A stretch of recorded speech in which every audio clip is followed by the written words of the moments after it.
Okay, shall we get underway for this evening's Committee of the Whole budget meeting? I'd like to call the meeting to order, and I would like to acknowledge that our meeting is taking place on the unceded Algonquin territory, and I'd like to thank the Algonquin Nation for hosting us on their land this evening. I'd like to just advise the group that the purpose of tonight's meeting is to discuss staffing for 2021 and the grants announcements and the upcoming Committee of the Whole budget meetings. So if I could request a mover for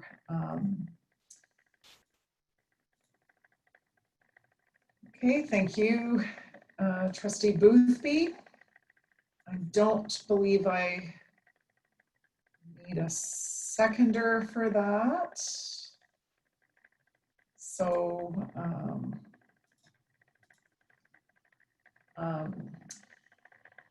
if I can have a mover to approve the agenda this evening as well. Okay, thank you, Trustee. They're moving quickly.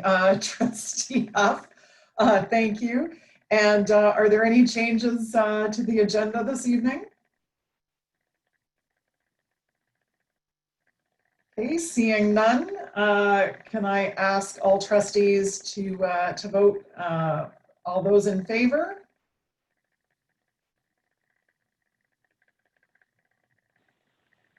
Blackburn in favor. Those opposed?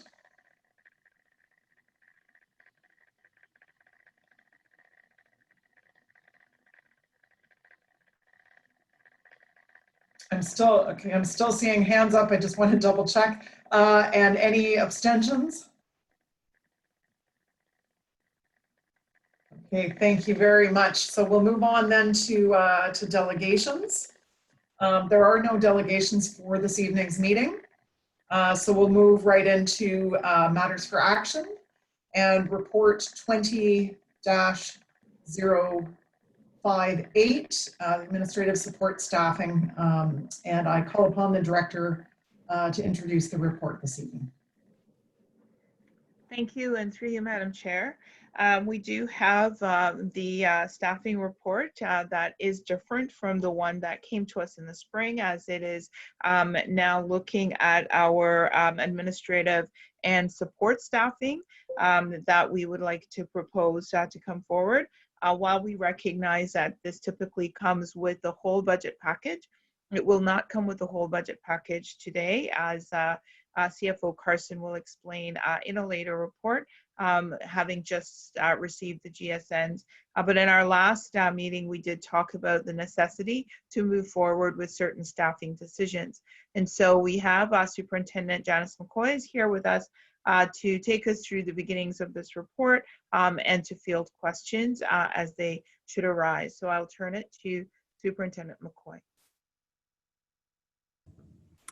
Thank you, and through you, Madam Chair.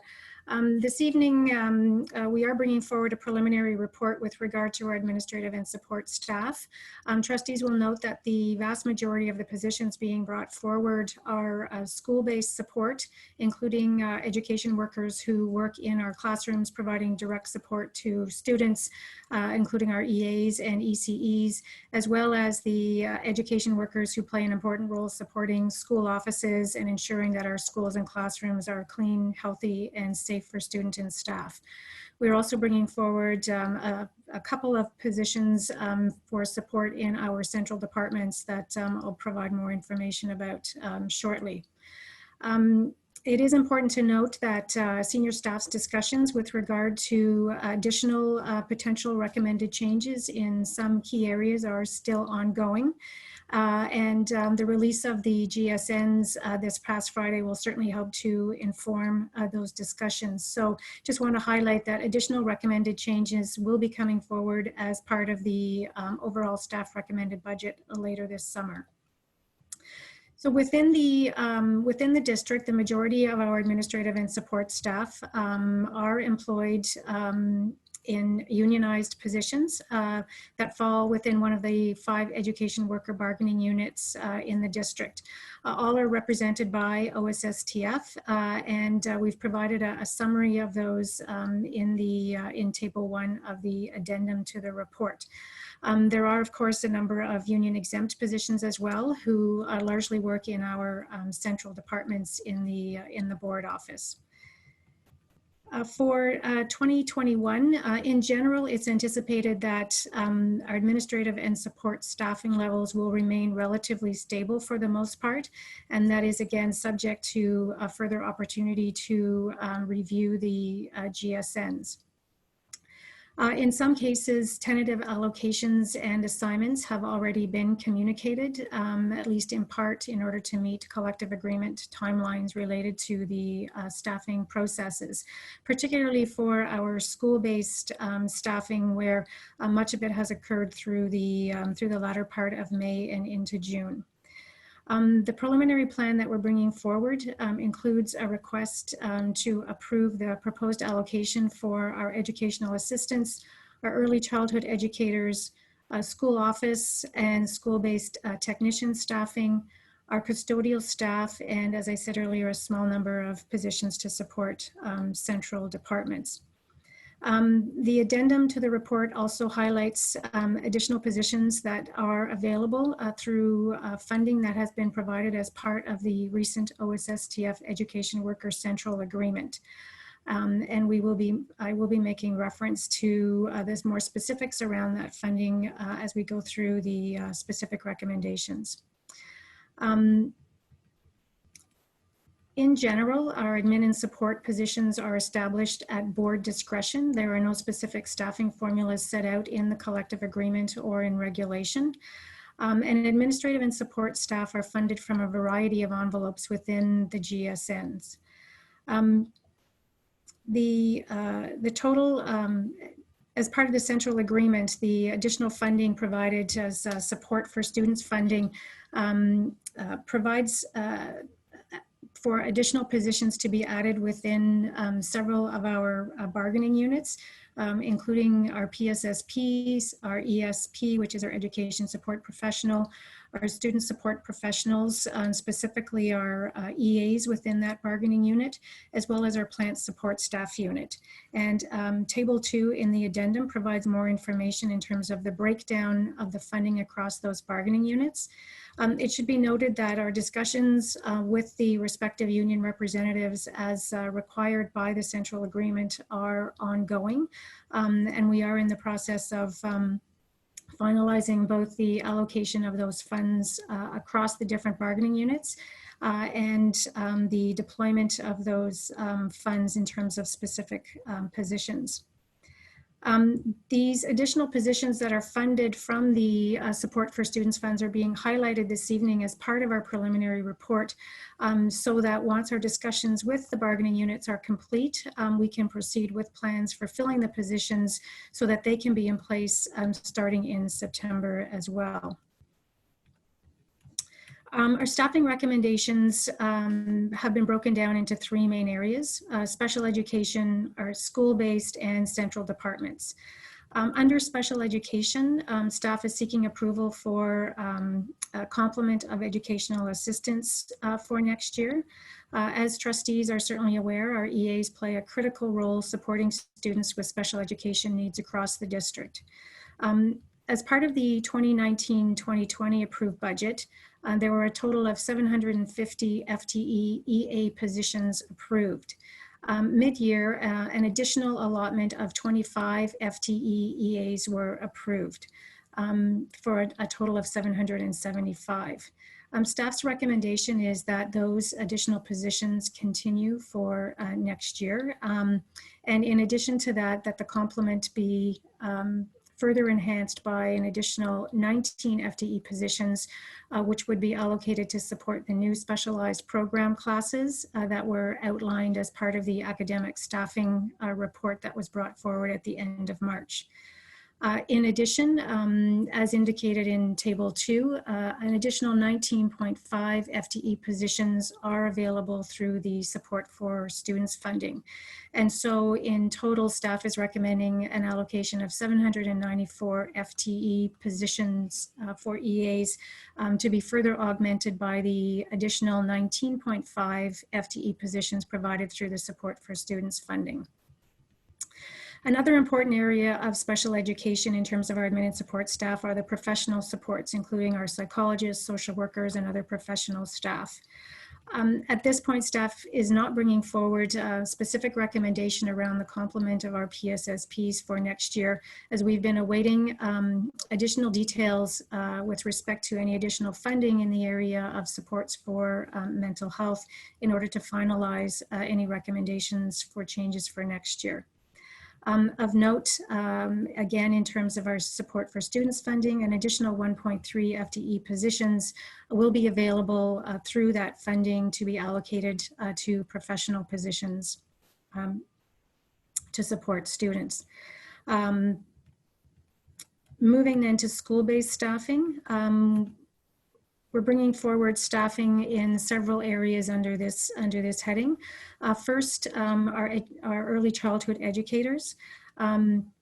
ECE staffing includes two important but distinct pieces. The ECEs who are required to support the district's kindergarten classes, and which are very much driven by the number of kindergarten classes that we are projecting, as well as the ECEs who are required to support the district's extended day programs that are operated in a number of our schools. While all of our ECEs work in our kindergarten classes with staggered shifts that either cover the core day or which cover the period of time that care is required both in the morning and after school in our EDPs. The groups, the positions are divided specifically for funding purposes, that is to differentiate between those positions that are funded through EDP revenues and those that are funded from the GSNs for our kinder program. For next year, staff is bringing forward a recommendation for 411 FTE ECEs who are required to support the core kinder program, as well as an additional 220 FTE ECEs, which is consistent with the complement that was in place this year and which will be needed to staff our EDP programs moving forward. Although there still remains some uncertainty with regard to how exactly those programs will operate, staff anticipates that there will be a continued need for before and after school care when school reopens in the fall. And ECEs are critical to ensuring that those programs are able to operate effectively. In total, therefore, the total complement for ECEs next year is projected at 631 FTE, which is subject to adjustments that are required based on changes to our projections around our kindergarten classes or anticipated fluctuations in enrollment for our EDP programs.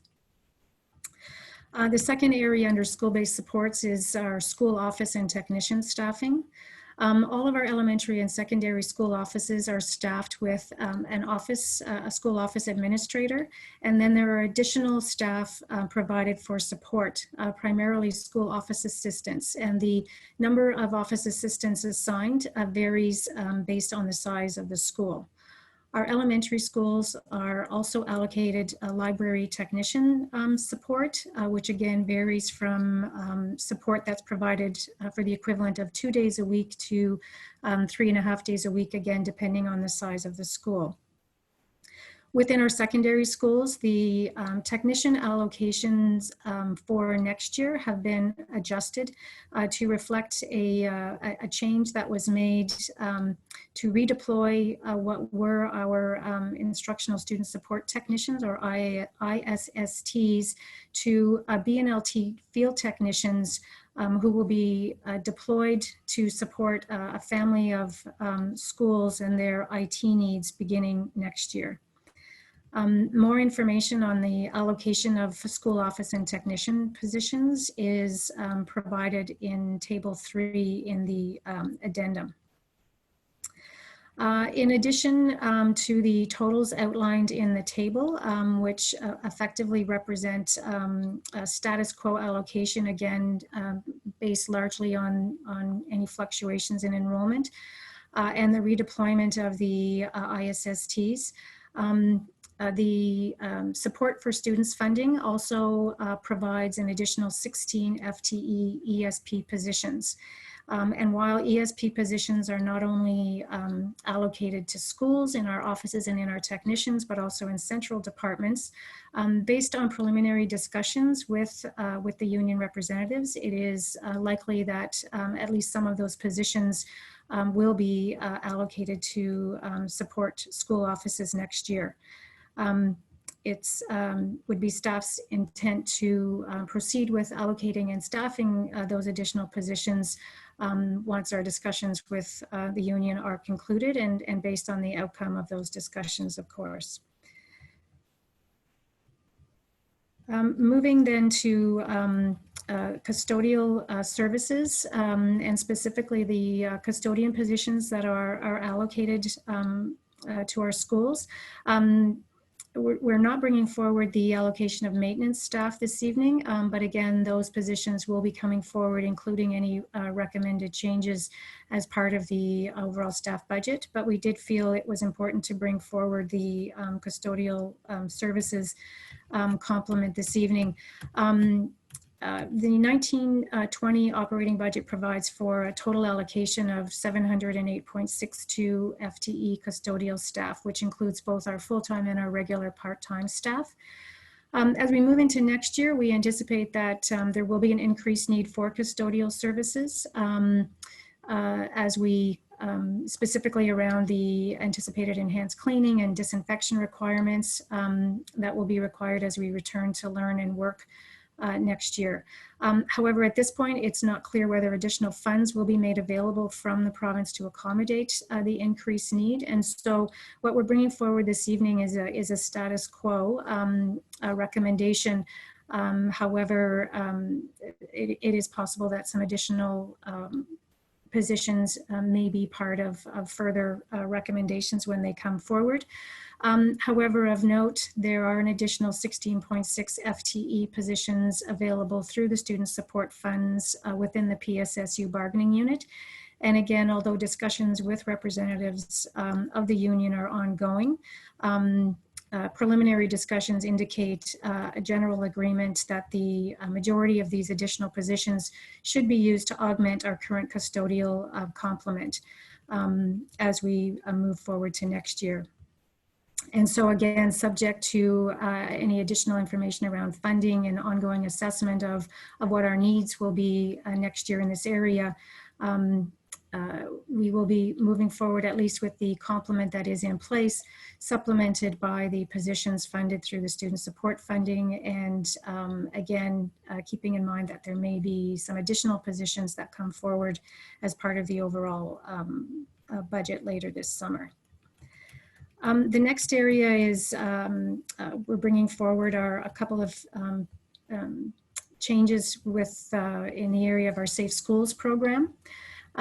Next year, staff is enhancing the level of support for program delivery to students who are serving a long-term suspension or expulsion and who are during that time assigned to a Safe Schools classroom. As indicated in the addendum, the students who are attending these programs each have student action plans that outline their personalized academic and social emotional goals. Up until now, the formal program delivery was limited to academic support, but in order to align with ministry requirements, we are proposing that the formal program will also include support for social emotional goals. And so we are bringing forward a recommendation to increase staffing in this area through the addition of professional supports, specifically a 0.8 FTE social worker and a 0.5 FTE psychologist who would be providing support specifically to the Safe Schools programs.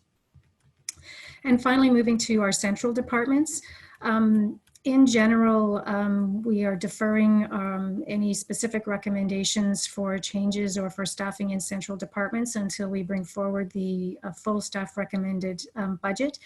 Our discussions to date have been focused on supports that are required to achieve the objectives that are articulated in the strategic plan, or in some cases, which will be part of our response to the pandemic and to the return to learn and to work that we were planning for in late August and September.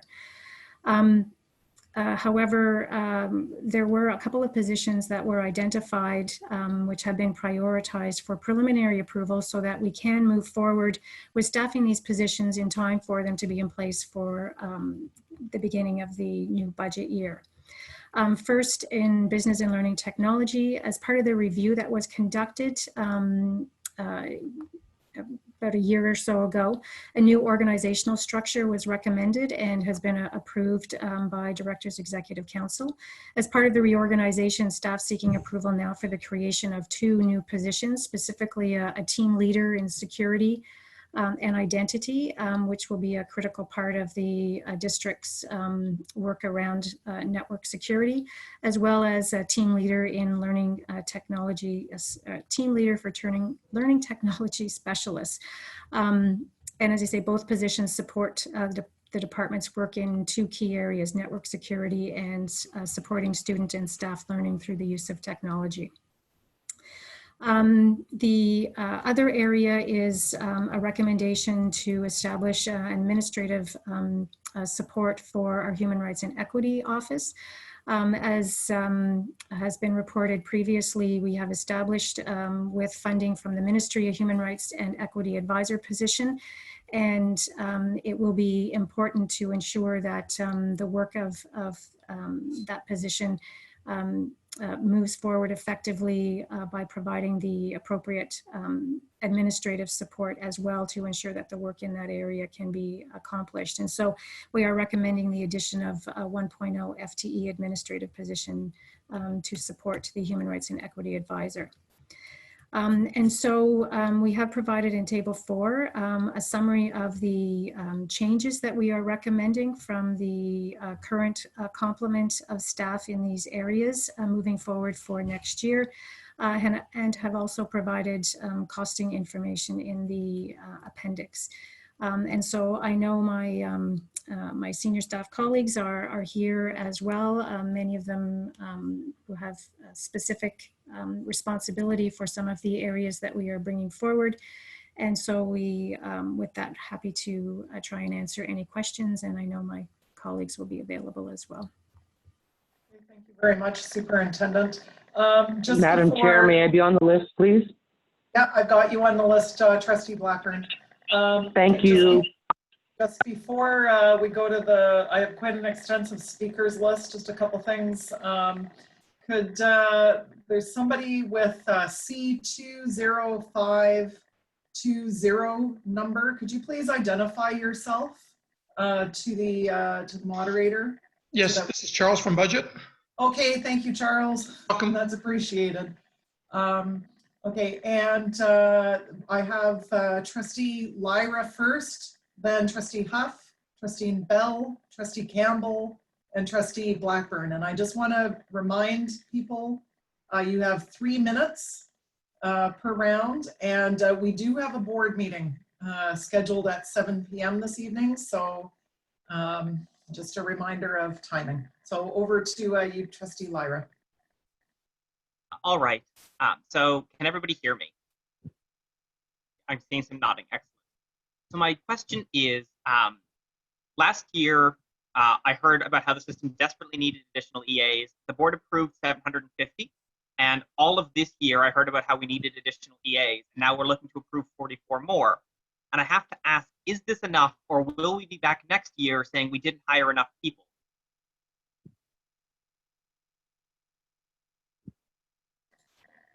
Director? Thank you. Through you, Madam Chair.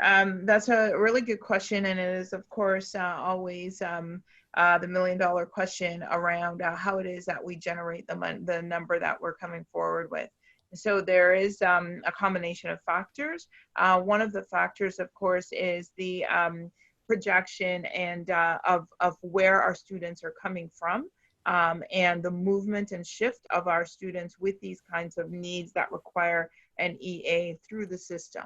And so Superintendent Simmons and his team do that kind of tracking. We do get anomalies that show up. And so one of the things we don't want to do is to go with a supposition, but rather using the data that we have and aligning it up with the resources that we have at our disposal. And so while it is certainly, there's always the conversation about, you know, lots and lots of EAs everywhere, it's important that we recognize that the ask that comes through our budget proposals is driven by the data that we use to project the need. I believe Superintendent Simmons is with us. If he wants to augment my assessment of how it is that we've arrived at the number, Superintendent Simmons. Thank you. And Madam Chair, through you, the only thing I'd add to that is we continue to monitor the situation on an ongoing basis and try to make decisions and recommendations as the data informs that number moving forward. It's also important to note that EA support is one component of the kinds of support that we do offer. So we've also taken a look at adding additional specialized program classes through the academic staffing process. And we have added to our complement of other kinds of roles within the department, like our social emotional learning teachers and our board certified behavior analysts and those kinds of folks. So the number is a number, but it needs to be looked at in context of all the other supports that are available. And we will absolutely be monitoring the rollout into as we move forward, as we get a sense of the needs that are coming to our system, making sure that we're utilizing the wide variety of supports that we have available through LSS. Okay, so I heard a number of pieces from the director's statements about the amount of resources that we have. And so I'm going to phrase my question a little bit differently. How many EAs would staff recommend to the district if there were no budget constraints? How many EAs do we need to meet all of our students' needs? Madam Chair, that's a very difficult question to answer because it's one of those situations that's so dependent on the special education delivery model that we choose to adopt and follow through on. I'd be very hesitant to take a guess at what that number might be.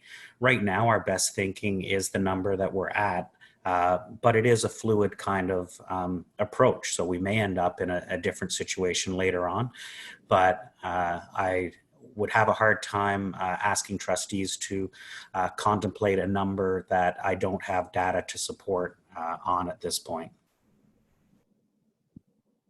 So what I have just heard is that on the one hand, we heard that the district has picked this number because of our resource limitation. And then on the other hand, when I asked if we didn't have resource limitations, how many would we pick? We would still pick this number. And I find that a little bit self-contradictory. Can I get a comment on that? Yes, through you, Madam Chair, if I may.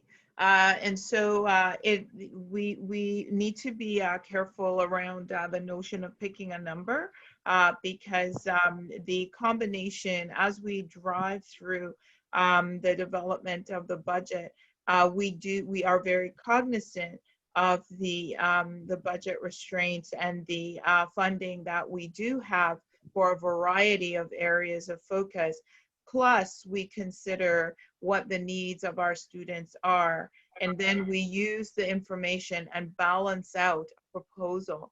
And so it's really important to be specific about that because there are some of the variables that we will have used to develop the proposed number that we are bringing forward that can change. And so we saw that happen over last school year where there were some unexpected numbers that arose, which brought us forward to trustees to amend the number that came forward before. So again, it's really important.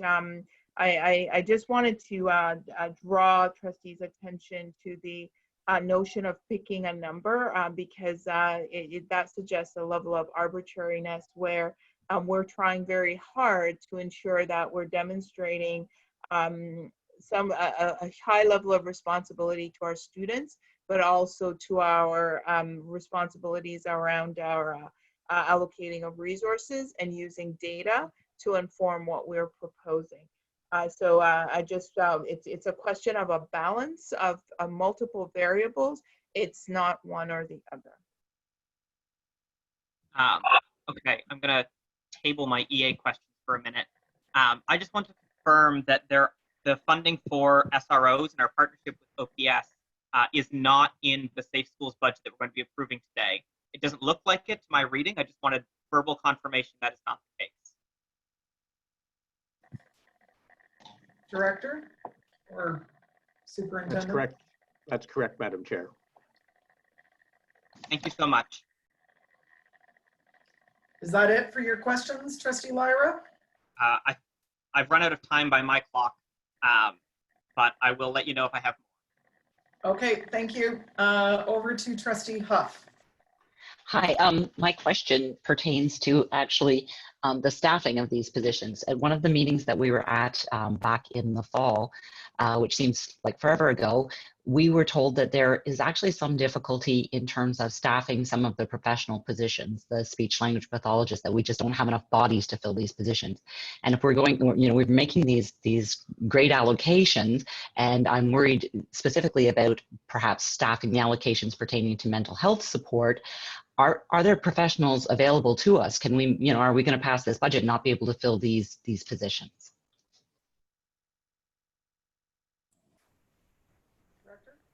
Through you, Madam Chair, I'll turn it to Superintendent Simmons, as this is a conversation that has been ongoing over time. Superintendent Simmons. Thank you, Madam Chair. That has been a challenge on an ongoing basis, particularly when it comes to, excuse me, EAs and psychologists in particular. We also have a fair turnover in some of our other professional supports as well. So the recruitment piece is something that's front and center on our mind, but we do continue to work with HR and our human resources in terms of trying to find strategies that might make those positions more appealing and more sustainable. And part of that is, taking a look at the size of the allocation and things like that. So if you end up with a 0.2 position, that's not very attractive for somebody to receive, to work for, given that it often means they have to give up 1.0 work on a given day to do that job. So taking a look at strategies like that, we're also actively working with human resources in terms of recruitment at the various universities and colleges when it comes to people, to try and attract them to come and work at the OCDSB. And in fact, in some areas, we've even gone international to recruit people to try and address those needs. But it is a challenge that we face every year, and continue to try to find strategies to mitigate that. Thank you. Okay, was that it, Trustee Huff? Yep, that was my question. Thanks. Okay, thank you. Can I ask you please to lower your hands when you're finished, just in case? Okay, thank you. I think Trustee Bell, you were up next. Thank you, Chair. For the record, I would just like to start off by saying that I'm uncomfortable with approving this proposal without fully understanding what the staff complement for responding to COVID will be. And so thank you, Ms. McCoy, for your presentation. I sent a number of questions to Ms. McCoy in advance. The most important, I think, of all is, if I'm hearing correctly, that we're not going to be able to staff certain positions, or it'll be a challenge, especially with the mental health supports that are going to be needed throughout the province to respond to student needs.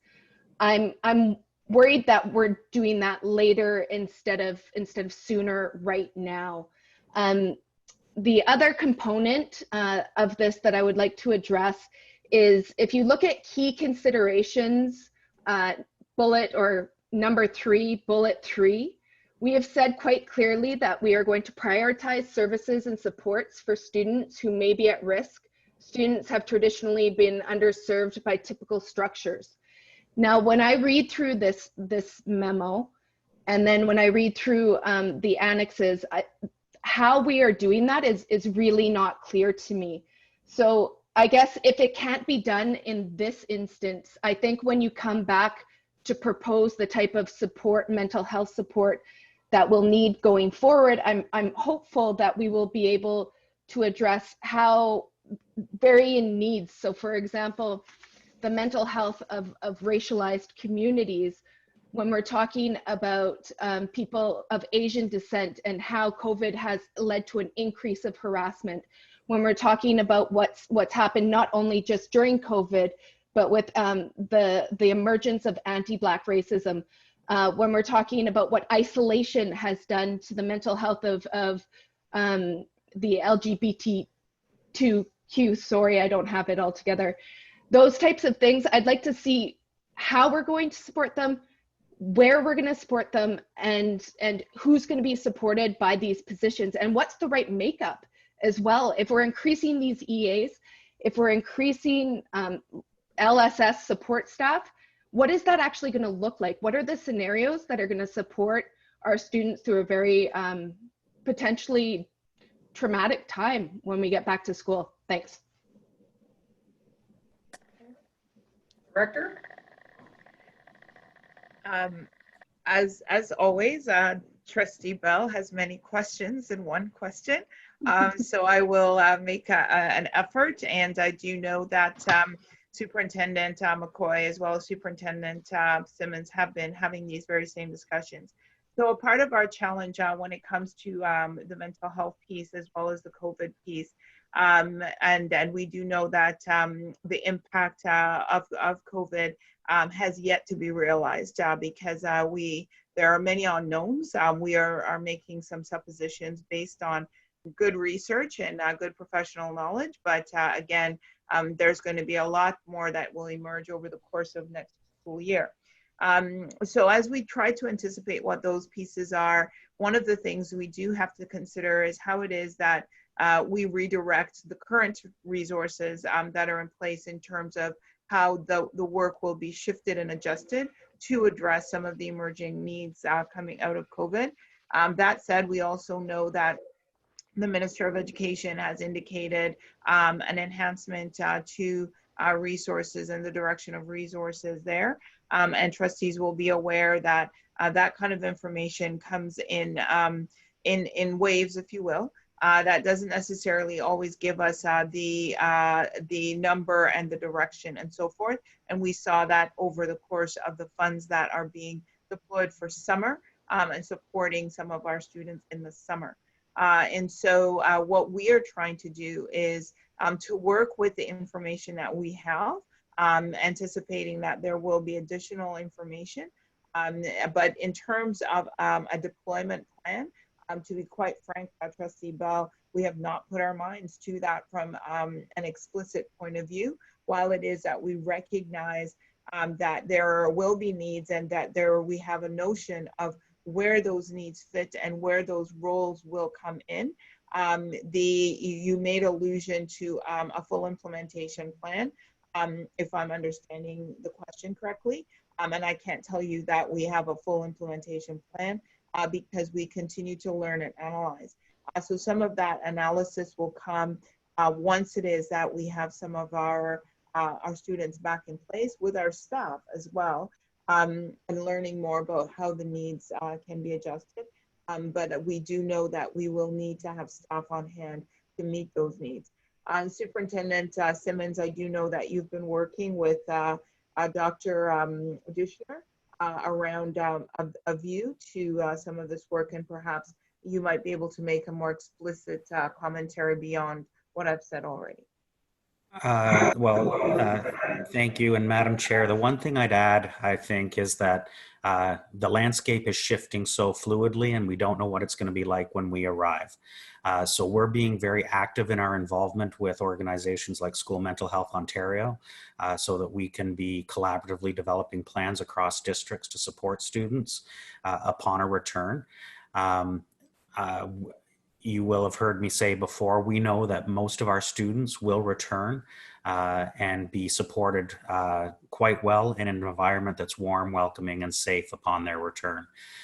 We also know, and you have highlighted some of the groups that we may want to keep a particularly close watch on to ensure that we have adequate supports.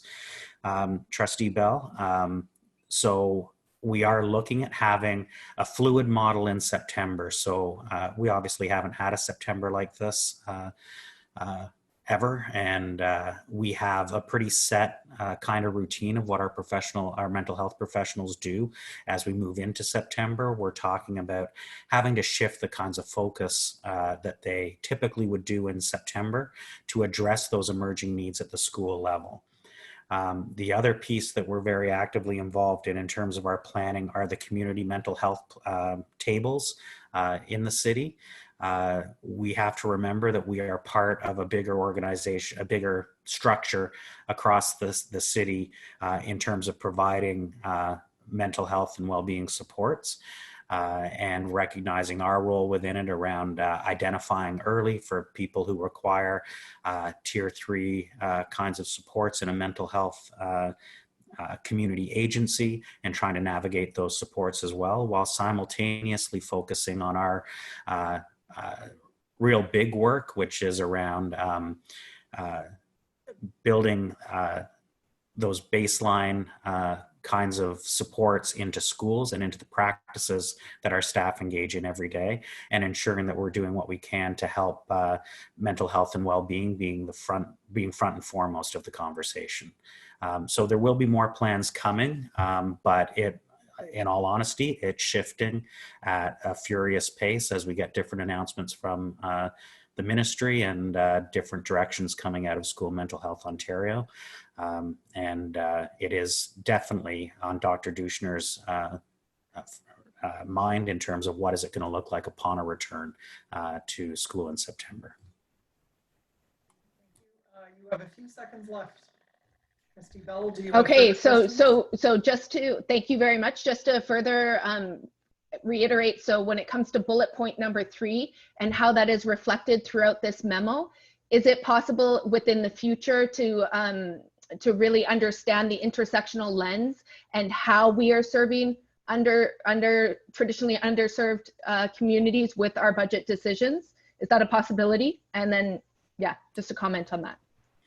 So, Madam Chair, that is something that we are working on. Last year, we brought forward a 3-year mental health strategy to talk about the kinds of actions we were going to take place and the goals we wanted to accomplish over the next little while. Very clearly, that has been derailed this year, and unexpected priorities have emerged. So we will be looking at what our annual action plan looks like in terms of mental health and well-being in our district moving into the fall. And that plan will help guide some of the decisions and recommendations that we're making on the part of staff for trustees to consider. Okay, thank you, Superintendent. We're going to have to move along to the next trustee on the list. I have quite a speakers list forming. I'm just going to remind folks again, we have a board meeting this evening, and we have a recommendation in front of us on page 3 of the report this evening, and we have not yet had a mover for that recommendation. So on to Trustee Campbell. Thank you, Madam Chair. I'll move the motion. get it on the table. Just a, however, just a, I guess, process and I guess purview question or two before I get into more specific questions. Can I be reminded as to why we're seeing this now in advance of the GSN's analysis, and I gather in advance of the finalization of the support for students discussions with the federations, which I think the report suggests will complete in a couple of weeks. I mean, you know, if we waited 2 weeks and got some GSN's analysis and, you know, completed the discussions with federations, wouldn't we be in a more solid, better place to make these decisions? And I guess so sort of a question of why now, and does 2 weeks really tip over the tent, really, with respect to these budget decisions? That's my first question. So through you, Madam Chair, I'll ask CFO Carson if he would indulge us with the perspective from the budget team as they've been working on this. Thank you, Madam Chair. Trustees and other members of the committee will remember when we said we would be bringing this forward, we weren't aware of when the GSNs would come forward and what we would see. So those were received Friday afternoon at about the same time that this report was ready for posting. Having looked at it though, what you see in this report is the bare minimum that we thought we could propose at this time and still keep options open for when we do present the staff recommended budget. The changes that have been identified outside of the student support funds are somewhere about $2.8 million plus the commitment to ECEs. The reality is that we do have the need to recruit and to assign and allocate to schools that large number of education assistants. That is a process that takes time to manage effectively, and it affects the allocations to almost every school if we can do it properly. So I think that's why we believe that those needed to come forward sooner rather than later. And I can tell you that at this time of year, every 2 weeks creates opportunities for us, especially as we know that we will be dealing with a number of new opportunities, challenges, whatever you want to call them, as the summer progresses. So we felt that it was still appropriate to bring it forward at this time. And we do strongly believe that our recommendation stands, and that we would hope the Budget Committee would move ahead with these this evening. Thank you. Follow-up question, and I gather there may be, I gather from some of the answers to some of the other questions, there may be an issue with respect to attracting and retaining people, especially EAs perhaps was mentioned, and so I understand that. If we were to pass this recommendation now, given the decisions we made some months ago now, in addition, what percentage of the overall non-capital budget will we have made a decision on, approximately, ballpark, by the end of this evening? Madam Chair, I think the overall amount that's contained in academic staffing plus this additional roughly $3 million puts us at about 70% of the overall funding, 70, 75, somewhere in there. Great, thank you. And I guess finally, when we do get the fuller budget in 3 weeks or whenever that is exactly, will we be able to reconsider, in theory, we absolutely may not want to, but in theory, reconsider the decisions that we may make this evening? Or are we at risk of being told then, no, those decisions are effectively already too far down the pipe in terms of implementation, and there's no opportunity to reconsider? Madam Chair, someone else can speak about the governance and the bylaws and our rules about reconsideration. I do believe that we are bringing this forward now so we can act upon it and put it in action and have people available in front of students in September. We would not be doing that if we thought that there was a likelihood that our recommendation in 3 weeks would look different from this. And so the board can always do what it wishes. If you think that's something that you would want to think about undoing in July, then you'd be better not to proceed with all of this. But that's why we have kept this to a bare minimum, so that we are comfortable that this would be part of an overall staff recommended budget that could be approved by the board this summer and that will meet the needs of kids. But I think if that came back to us for reconsideration in July or at that point, I would be saying we have begun the hiring and we should not be reversing course at this point. That's great. Thanks. I just wanted to understand the landscape. Thank you very much.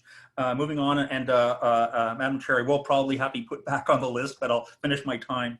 I guess a purview question now. That was a sort of a process question, but in terms of a purview question, when it goes to the support for students funding, my understanding is yes, I mean that was a result of a central bargaining, but am I correct in thinking that approving those allocations is actually a board purview question? Whatever arrangements may have been agreed with Federation representatives to what may make good sense, that at the end of the day, these are board purview decisions. Is that correct or not?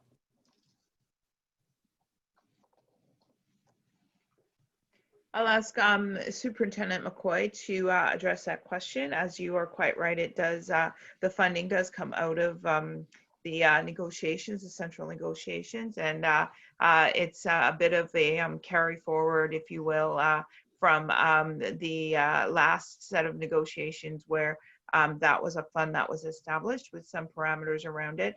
But I do understand the question is that if it's coming out of that that genesis, then is it really the purview of trustees? And I will take it into ask Superintendent McCoy to take the question, as it is a part of our full staffing practice.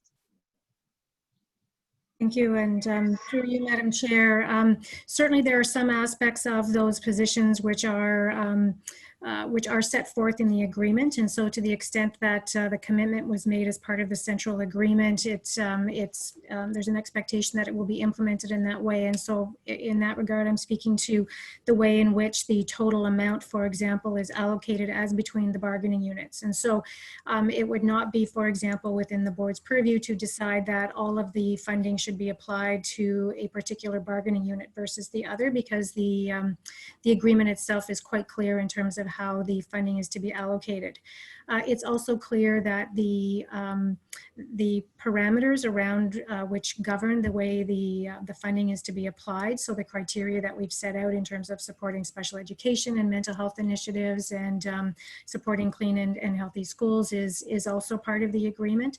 I think it's also clear that there is a requirement for the specific allocation to be part of discussions with the bargaining unit, and so I think in terms of your question, Trustee Campbell, at the end of the day, it is part of the board's purview, but I think certainly the outcome of the discussions with the unions should and would play or a significant influence in terms of how those positions were specifically allocated.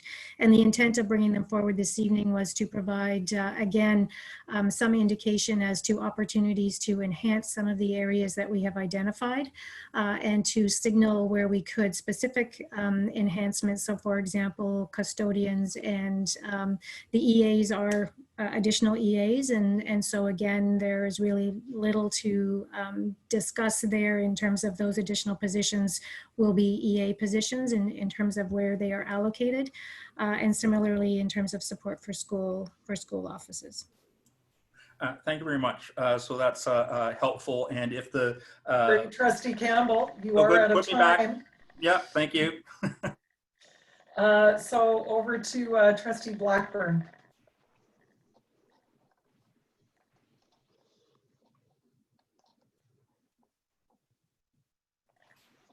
Trustee Blackburn?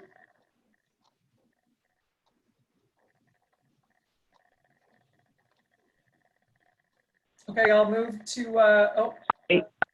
Hello? Yep, Can you hear me? yes, we can. Okay, sorry about that, Madam Chair. So I will be supporting this recommendation, and I'd like to thank all the staff who worked on it, and I'd like to thank Superintendent McCoy for her very exhaustive presentation. And I would like to note she used the word preliminary. This is not the end of our budget process. It's kind of more the beginning of it. And there is a lot up in the air. This is a very unique year. A lot of the variables that we have to deal with, we don't even know yet, which makes it very difficult. But I do support us hiring and getting into place as many people as we can now, because we may be, depending on the outcome of whatever permeation of what the school year will look like, there's could be potentially a lot of scrambling, and I would assert there will be. I'd also like to note that, you know, I've been on this board for almost a decade now, and I know many of the staff that are in this meeting and that are throughout the district have a very solid commitment to student achievement and well-being, and that no trustee has a monopoly on that. It's we all care about students deeply. We all care about all students deeply. So I would ask that we all keep that in mind when we make our comments. Thank you, Madam Chair. That's all for me. Take care. Trustee Blackburn, over to Trustee Scott.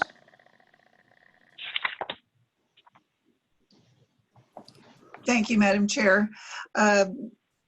I too appreciate that staff have brought this to us now. Certainly, we have a lot of unknowns still in terms of our total funding, and may well have even after the GSNs have been analyzed.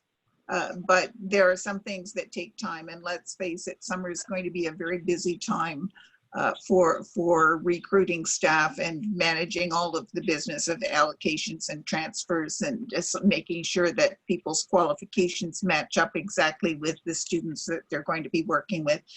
As far as the EAs are concerned. And so I think it is important to make this decision now.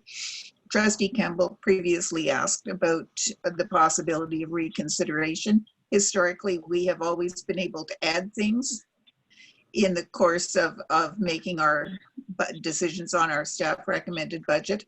And so for these positions particularly, this is a base. I can't imagine trying to take any of these positions away, but I certainly believe that it won't take a motion of reconsideration to add additional positions in the course of approving our budget. I just had one question through you to staff, and that is with reference to the admin support for the Human Rights and Equity Office, which I heartily agree with. I just wondered, in terms of the position of the Human Rights and Equity Advisor, is that position sort of on a manager level or a coordinator level, or where does it fit within the overall organizational chart? Thank you, through you, Madam Chair. So the HREA position is conceived by the ministry as a senior level role. And so we do have our HREA does sit as a member of the senior team. That said, unlike the rest of the senior team, the role also does not have the level of reporting to. The role reports to the director, but the role does not supervise the volume of staff. So if we were able to go forward with administrative support for this role, that would be the one person who would be reporting to that individual. That said, we do recognize that the role of the HREA as conceived by the ministry and through the TPA will include investigative role, an investigations component. And as we know, an investigations component comes with much need for research, documentation, follow-up, coordination, and that kind of thing. So while it is that we wouldn't be looking at an administrative role that is at the level of an AA, we would look at the administrative role as a union exempt role because of some of the nature of the investigations piece. but also that it would be a role that would be equivalent to an assistant to a manager. Thank you very much for that. I can certainly appreciate that there are going to be many connections and many people who will be seeking advice on various aspects of human rights and equity, and the support I believe is necessary. Thank you. I have Trustee Penny next. I then have Trustee Boothby and Ellis, and then back to Campbell unless there's another first-time speaker. Okay, thank you very much. Just looking at this, it looks like we're deploying BLT technicians to secondary schools. It looks like 16, and in order to make that up, it looks like there is, I guess, sort of a redeployment of them, renaming of them, or something like that. And I just want to know that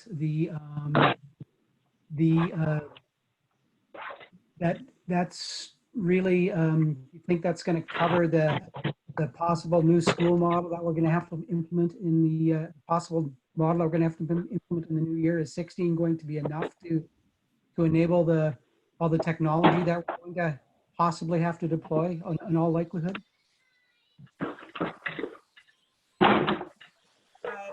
So I'm going to turn to Superintendent Lehman to begin, and perhaps Superintendent McCoy might have additional, because they have been working together on that allocation.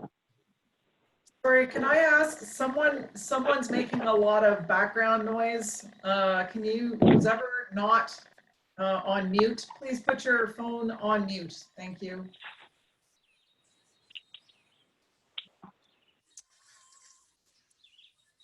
Thank you. Through you, Madam Chair, we have worked over the last 12 to 18 months shifting the role of the ISST, which was mainly in our secondary schools, or they were allocated to our secondary schools.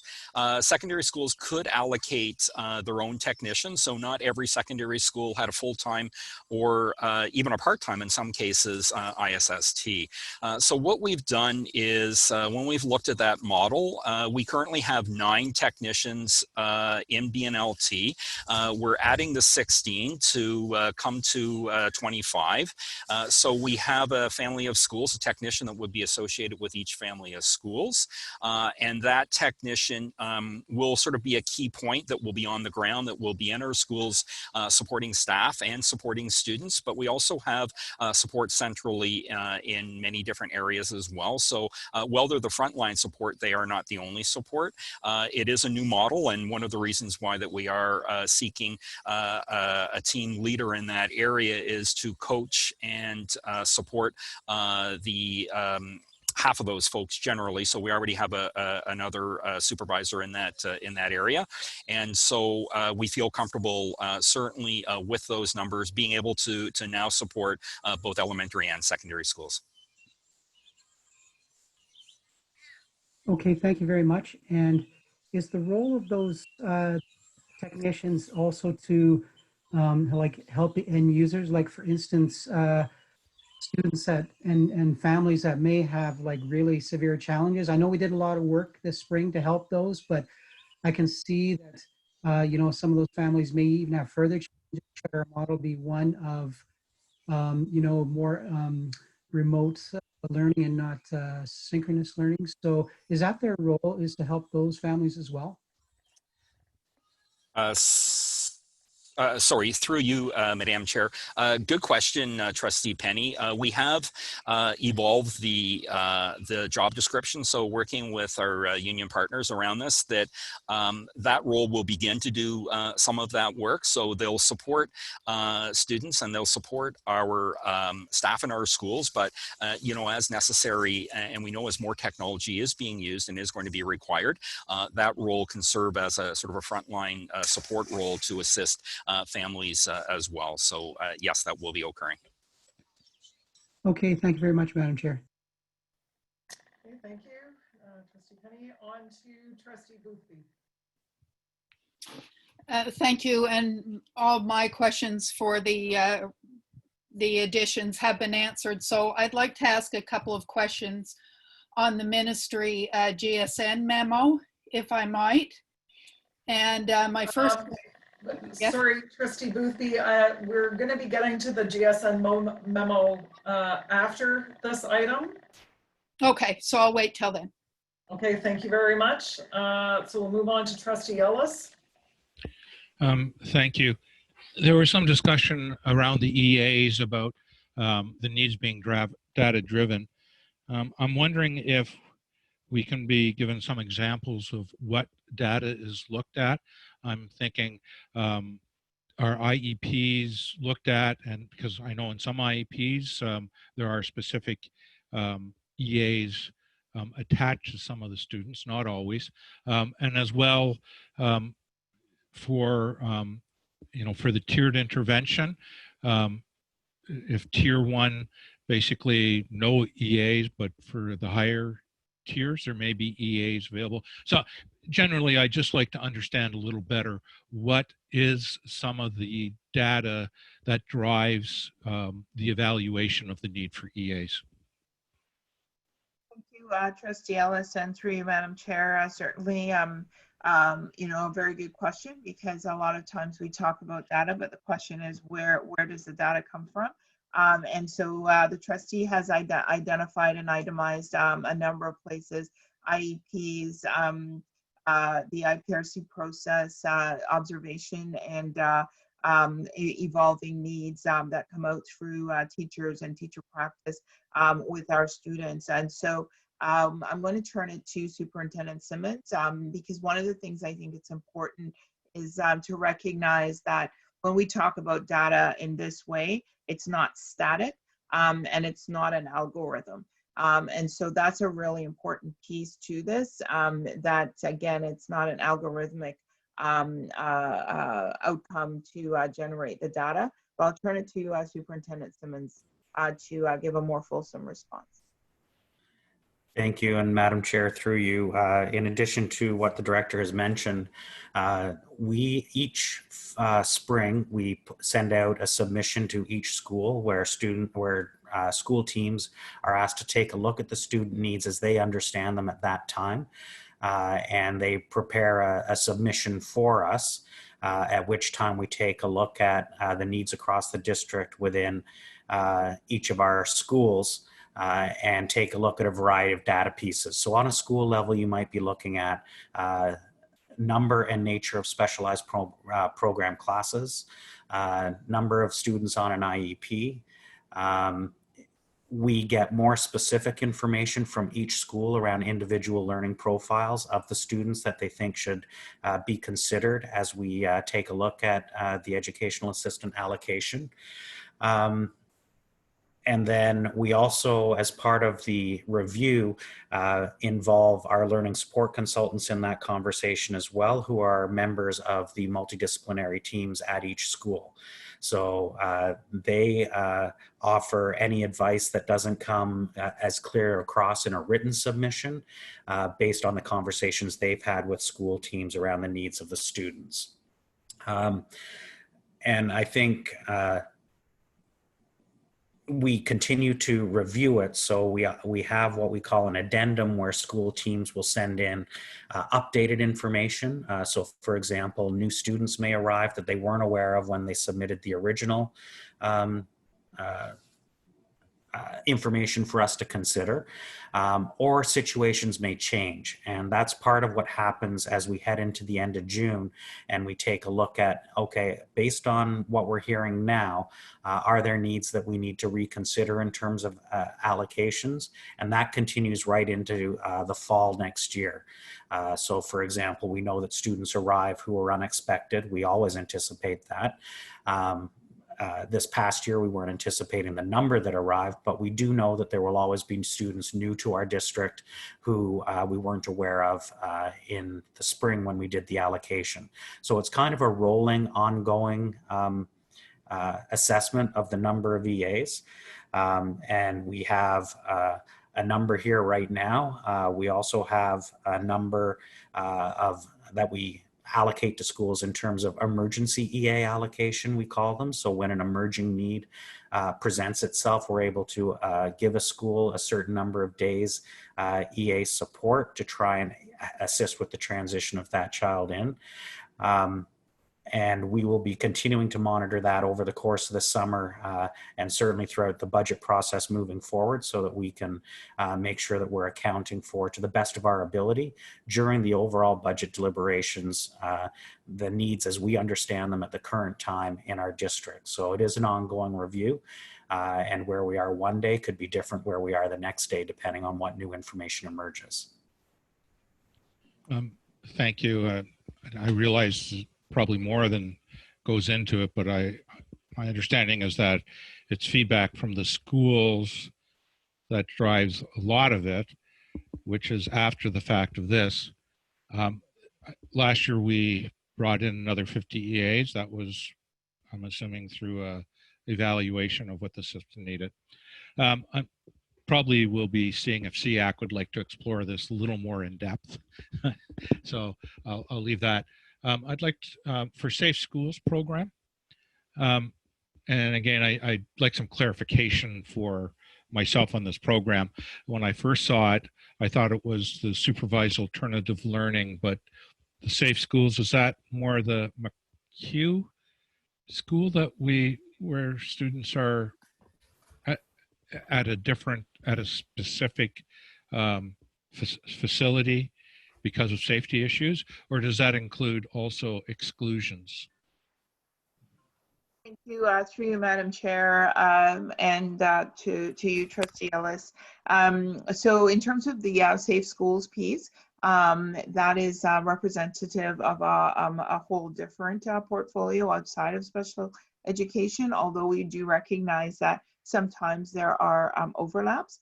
It's referenced in the report that these are the focus here, as it's raised for the purpose of staffing, is about addressing needs of students who have been excluded from school for disciplinary reasons. And so it's not the exclusion pertaining to special education needs. And we are obligated and responsible for those students. And so we recognize that creating a learning environment for these students is not simply just creating a space, but also addressing some of the needs that they bring to us that have led to some of the disciplinary challenges. So as Superintendent Farish has done a lot of analysis around what those supports need to look like, there's a recognition that there is a socio-emotional component that goes to helping these students to recalibrate and to self-regulate in manners that will allow them to successfully return into some of their classroom settings. So I do have Superintendent Farish, who's here, who can elaborate a little bit on that, but just to give a broad context to why it is that this allocation has been placed before us today. So Superintendent Farish, if you wouldn't mind, please. Sorry for that delay. Murphy's Law, my cell phone rang right as soon as you called on me. My apologies. Oh, there it is again. Sorry about that. Thank you for the question, and your remarks, Director, were very fulsome. So I don't have much to add, apart from just to make sure that we are differentiating the terms. So for students who are on long-term suspensions or expulsions, so I should have said and/or an expulsion through progressive discipline. So as the director mentioned, it's a mechanism within progressive discipline. This does not include students who are serving exclusion, which is not a mechanism. Okay, thank you. So on an annual basis, how many students would we be looking at that would fall within this category that would be in need of these services? I'm just trying to get an assessment of, you know, if it's one student, probably overstaffed. If it's 100, may not be. Through you, Madam Chair. It's somewhere in between that, Trustee Ellis. What I think is significant, though, in response here is the fact that we do have an obligation through the Ed Act to be providing social emotional programming. So every student that is serving, spending time in a suspension, a longer term suspension or an expulsion, does have what's called a student action plan developed with them in consultation with professionals. And that plan must have both academic and social emotional goals. And the work in the program is towards achievement of those goals. And so ideally the goals are achieved even in a suspension situation. But certainly in an expulsion situation, those goals we must see achievement of those goals before the expulsion can end for that student. And so it is more a way for us to be meeting our obligations in a way that's respectful to the students who are working towards gaining that growth in their academic programming. But most importantly, as the director mentioned, in some of the areas that will help them in making better decisions, looking at some of the supports that maybe were missing prior to the event that brought them into the program, and really trying to do a much better way, a much better transition for the student back into a school, larger school situation, knowing that often we are doing work that should have been in place and surrounding the student beforehand. Thank you. And I totally agree with this position. I've had the honor of being on the supervised alternative learning panel as trustee, so I understand how important those softer supports are for students who are finding a challenge of regular schools. Thank you, Chair. I'm done. Thank you. And we're back to Trustee Campbell, unless there's any other first-time speakers, but I just want to remind folks we have another meeting starting in the next 15 minutes, and we still have additional items on the agenda this evening. Okay, Trustee Campbell. And Trustee Ellis, your hand is still up. Thank you. So taking off again where I more or less left off, but drilling down a little bit with respect to the EAs, which has been much discussed, and I've benefited by that. But in terms of what we're being asked to decide this evening, are being asked to approve the 44 extra EAs, or effectively the 64.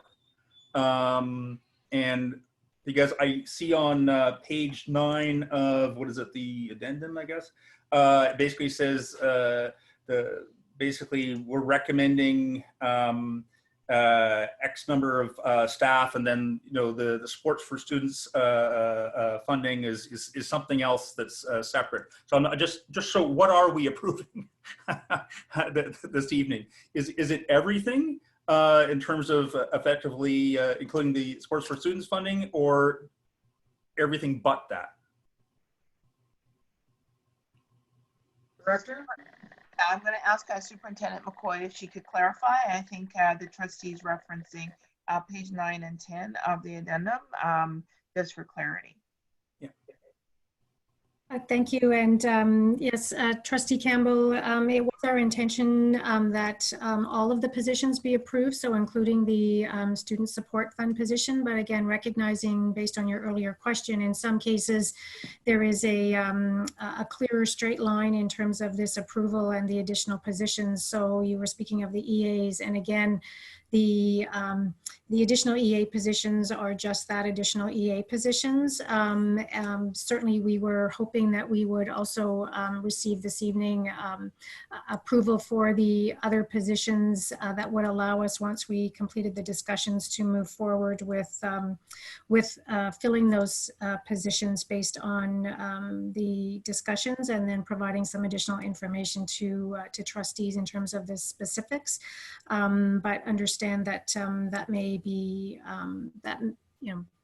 there may be some discomfort with providing that full approval. So if I could, then it may be, if there are some concerns, I think certainly in terms of providing approval around the EAs where it is straightforward would be helpful.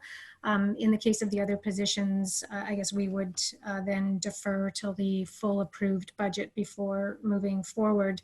But recognizing that there are, I mean, the positions themselves will be there. It will really be a matter of which, how specifically they are allocated then. Okay, thank you. I think I understand. So moving on again with respect to the EAs, though, I don't mean to hammer on the EAs. Effectively, should I understand then that staff are recommending effectively the addition of 64 EAs?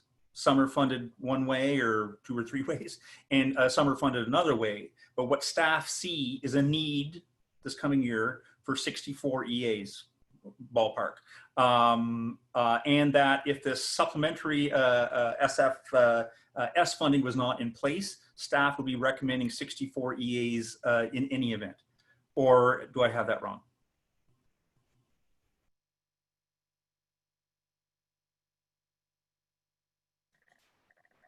So perhaps I can help. So the intent of the funding is clearly to provide or to support additional positions. And so again, there is a requirement for staff to share with the federations what the recommended positions would be but for this funding. And so I think in answer to your question, we would certainly be bringing forward a continuation of the 25 as well as the additional positions that were recommended to support the new specialized program classes.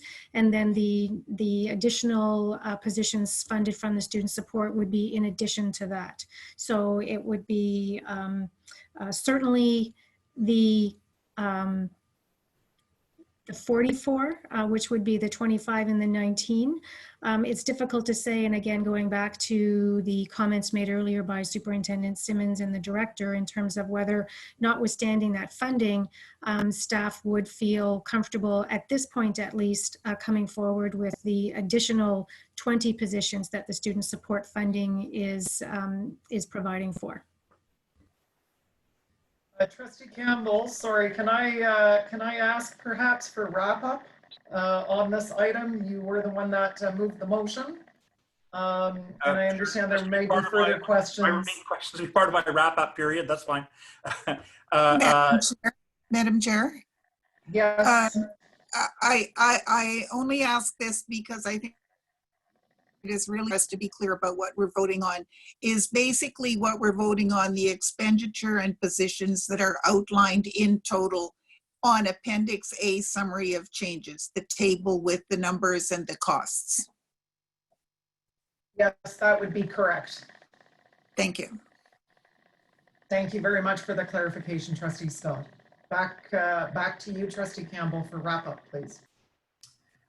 Yeah, so as part of my wrap up, I'll just ask my final question with respect to the EAs then.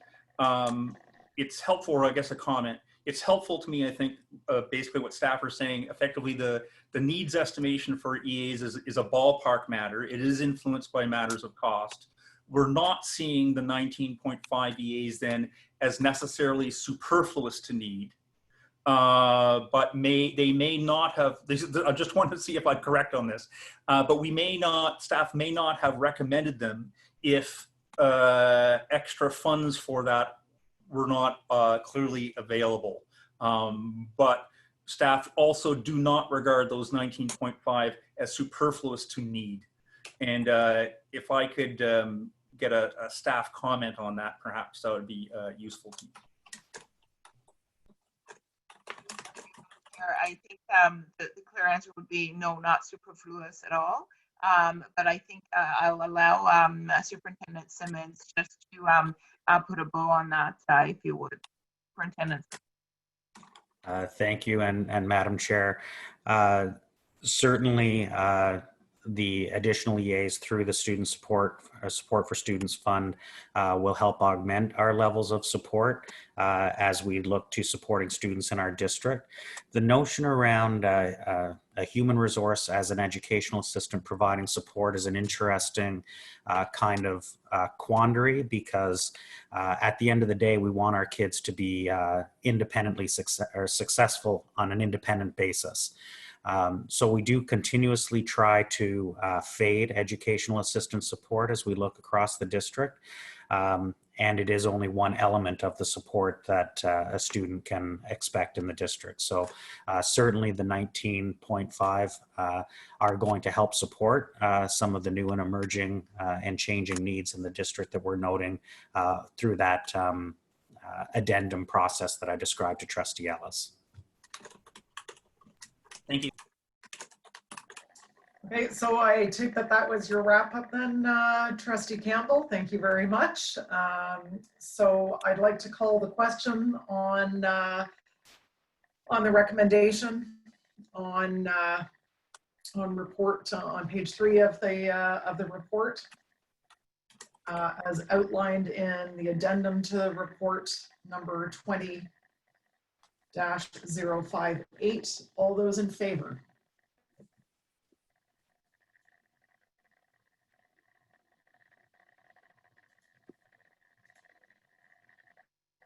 Okay, all those opposed?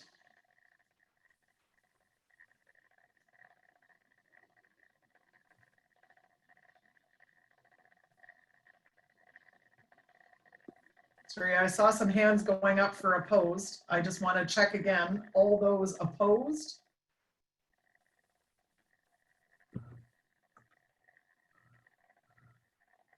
Any abstentions?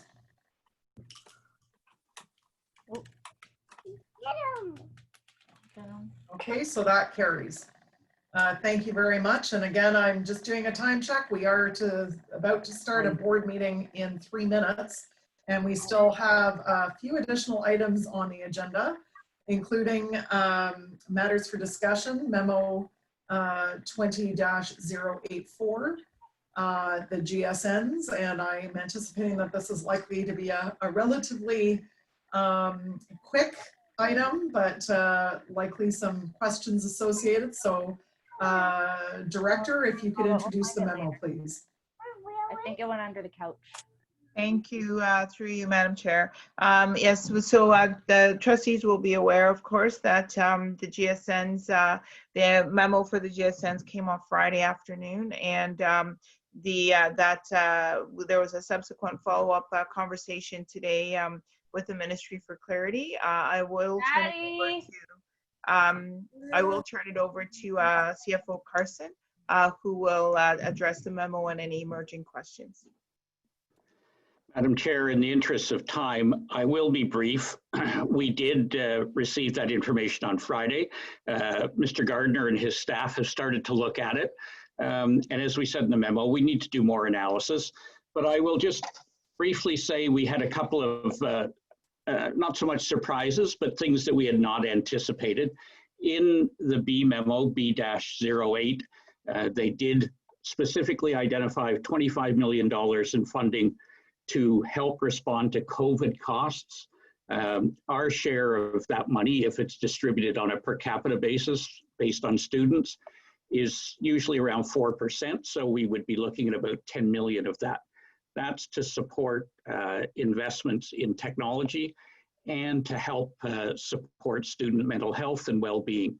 We'll have to see how that's distributed. There are no details of the distribution of that, but that is something that we had not expected to hear announced at this point. We thought we might see it during the school year.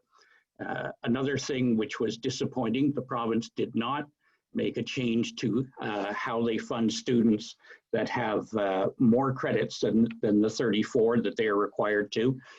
Those excess credits get funded at the elementary school level instead of secondary, and boards across the province have raised the concern.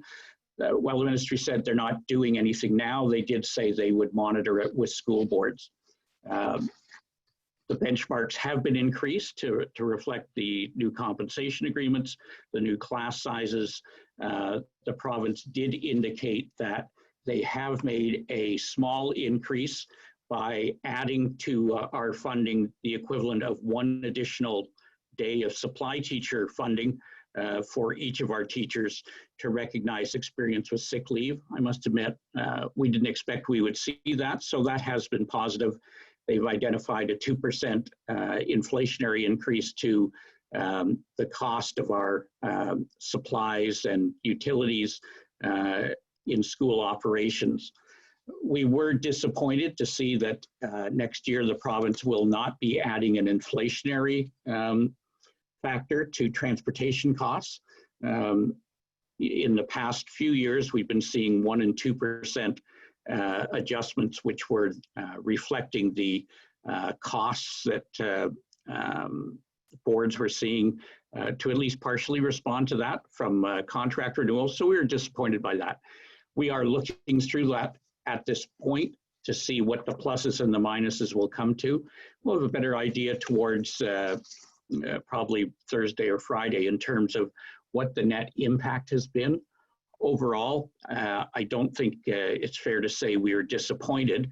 I think it's about what we were anticipating. So as I had indicated to you previously, we believe there still will be the possibility to provide additional supports beyond what we've presented tonight. We also will be building in our own provision for additional COVID-related costs. Specifically today, the ministry was asked about what additional dollars boards could expect to respond to the added costs of returning to school. We were told that the ministry would be providing some dollars for additional PPE. And as far as custodial staffing and cleaning costs, we were pointed towards the SSF funds. And so we'll take a look at that and how it fits into our planning. Having said that, we've also taken a look at some timelines, and we will know better. The two are linked. We believe that we could probably have a draft budget put together in the week of July the 13th. We're going to take a look at the nature of the recommendations and what some of those decisions are, and that will help guide us in setting a timeline for the approval of that budget. I think at the last meeting, we heard some preference amongst members of the budget committee for something that was not necessarily the July 30th approval or the August 27th approval. We have to be mindful the province has in the memo indicated that the deadline for submission of all of our documents is August the 19th. And so we have to be aware that approval of the budget should probably occur somewhere in there around August 10th. August the 17th is difficult because it means that if there's changes made that night, we have to reflect it through the documents, but we are working on that. I'm sorry we weren't able to present a more, a stricter timetable to you this evening, but we are really, on Friday, at the same time we received the GSN information, we received the provincial guidance on reopening schools, and the two are tied together. So I think, Madam Chair, I hope I didn't gloss over things too much. If there are questions, be pleased to answer those questions this evening, or if members of the committee want to submit those to us in writing, we will certainly get back to the people. Okay, thank you very much, CFO person. I have Trustee Scott, Boothby, and Penny up for questions. Madam Chair, through you, I just had one question for clarification. At the very beginning, the CFO referred to $25 million in the GSN's B memo for additional extraordinary costs related to COVID, and said that we would have about 4% of that. What I thought I heard was $10 million. I don't think that's right. I just would like to know what the amount would be approximately. Madam Chair, it's about $1 million. Sorry if I said 10. Wishful thinking. Just double checking before we spend the extra 9. Thank you. Okay, thank you, Trustee Scott. Trustee Boothby? Thank you, and thank you for the presentation. So 2 of my questions were answered. The third one is on the memo from the Crown on page 6 under the future transfers to GSN. And they specifically call out they're working to review the suitability of transferring the SHISM PPF into the GSN. And I'm just wondering, what do we see? First of all, is the reason for that? And secondly, do we think that that's going to limit our flexibility or our ability to put additional SHISMs into our school? Or what's your opinion on that? Why are they doing that? Madam Chair, there's a lot of speculation. There has been an initiative, partly it was really begun by school boards trying to force the ministry to get us out of having so many of our programs that were subject to annual funding tied to the government's fiscal year, where there was always a fair amount of uncertainty as to the continuity of the funding. Even though we may, when we look at GSNs, we know factors go up and down. If it's been transferred to the GSN, it maintains a sense of permanence that it doesn't have otherwise. Without knowing the details of what they would move over and the conditions around it, it's hard to say what the impact will be. There are some things that have moved out of a PPF, moved to the GSNs, and the limitations on the dollars really haven't had an impact on how we could do it. In some cases where they've moved that over, it has in fact offered us more flexibility. So we'll just have to keep an eye on this as we work through the coming year. Okay, and just to follow up, when do we expect that we'll hear more on that? Will it be before the school year, or do you think it's going to take them a while to work through that and we really won't hear anything about it until, say, January? Like, I'm concerned we won't be able to plan our SHISMs for the coming, the 2022 school year. Madam Chair, I think we will hear about it in March or April. That will allow us to plan for the 21-22 school year. I think the minister, I'm not too worried about us being able to plan and to commit to it. This government and the ministry's commitment to experiential learning is there. As to whether the dollars will follow entirely, that's always an annual decision. But I don't think we'll see anything happening until the usual timeline. We'll get a sense during the consultation what they're thinking about and what that impact will be to allow us to at least continue the planning for SHISMs as we move forward. Okay, thank you. Okay, thank you, Trustee Boothby. To Trustee Penny. Thank you very much, Madam Chair. Just a very quick question under item 6 capital. It says details of capital funding programs are provided in a separate memorandum, and I'm just wondering if anyone has heard the possible funding of probably a very important school that we have in the West End that we're on pins and needles waiting for. Has anyone heard anything, or are we heard not much? Madam Chair, we have continued, the OCDSB has continued to raise that issue with the province, so of all of the school boards. There was a comment by the Deputy Minister last week that they hope to have those announcements by the end of the month. I guess we'll see where that comes. They recognize the box that this is putting not just our board, but other boards in. And so I do believe they are anxious to make that announcement sooner rather than later, but we don't have a firm date for it yet. Okay, thank you very much. Okay, thank you, Trustee Penny. Over to you, Trustee Campbell. Thank you. Just a note, Madam Chair, your voice sometimes fades out, at least for me. Quick question, I guess. OBSPA, maybe the staff did as well. OBSPA sent out a link to the memos, the ministry memos, which was useful. I scanned through things. I didn't see, but staff will know better. Any suggestion that the ministry would cover revenue shortfalls for EDP if boards experience that across Ontario? It's a common problem. Or if, for instance, physical distancing had to be imposed in school buses, what that would do in terms possibly with respect to transportation costs. Is there a commitment that staff have heard from the ministry staff with respect to going forward, depending upon how COVID evolves in various boards? Situation in Toronto may be different in Ottawa. That the ministry will make boards good with respect to these extraordinary either revenue shortfalls or expenses, or is there no commitment to that we've heard? Madam Chair, what we've heard is that they are aware of these potential risks. There was no commitment specifically asked today in terms of boards that are losing revenue, facility rental revenues and the others.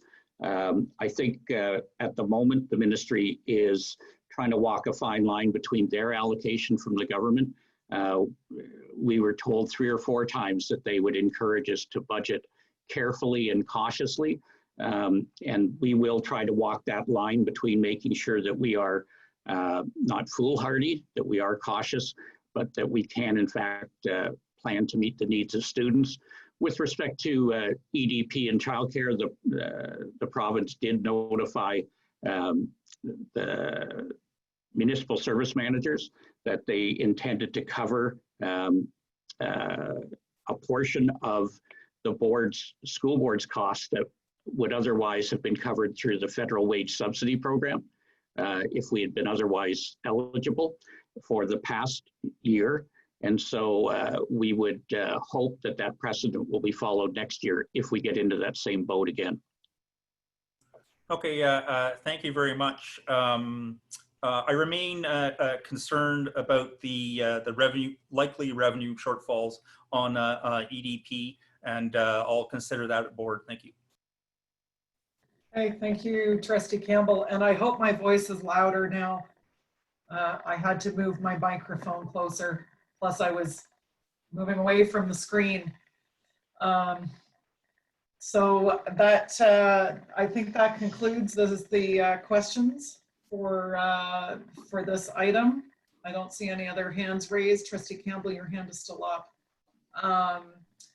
So we will then move to,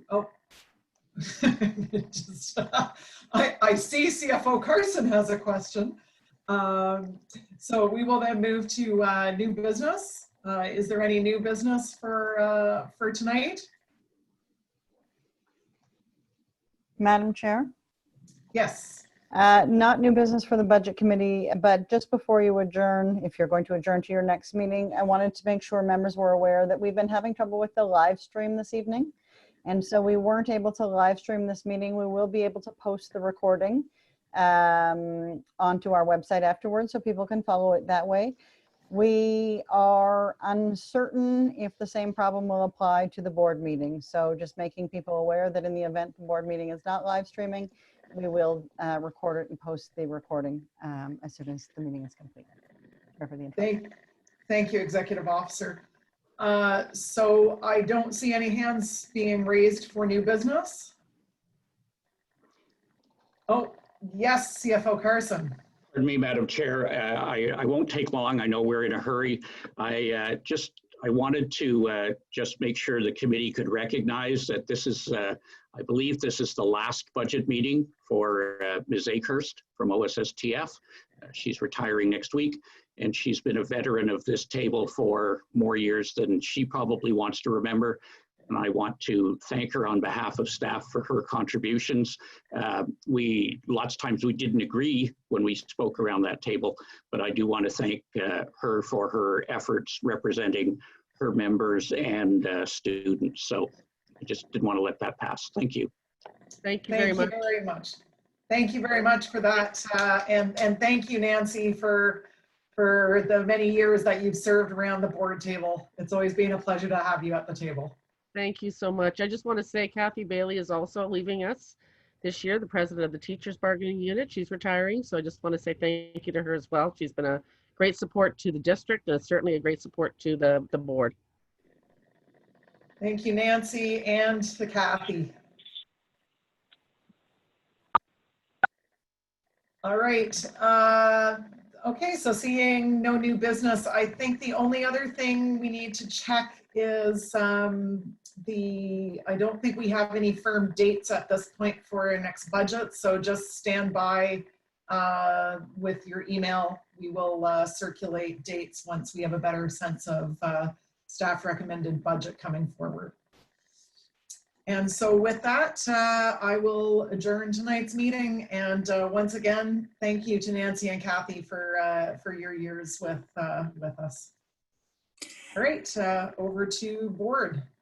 And if I may just kick in for a moment, I think it might be appropriate to take 5 minutes so that everybody has a chance to leave the meeting or get another glass of water or what have you before we begin the board meeting.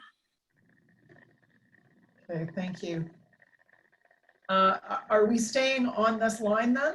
Or we're getting, okay, we are staying on. Yes, we are staying on this line, and our non-voting representatives are leaving us, and we will be getting our board meeting started in just probably now about 4 minutes. Okay, I'll turn it over to you. Thanks.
I think I'm seeing quorum in our attendance at this meeting.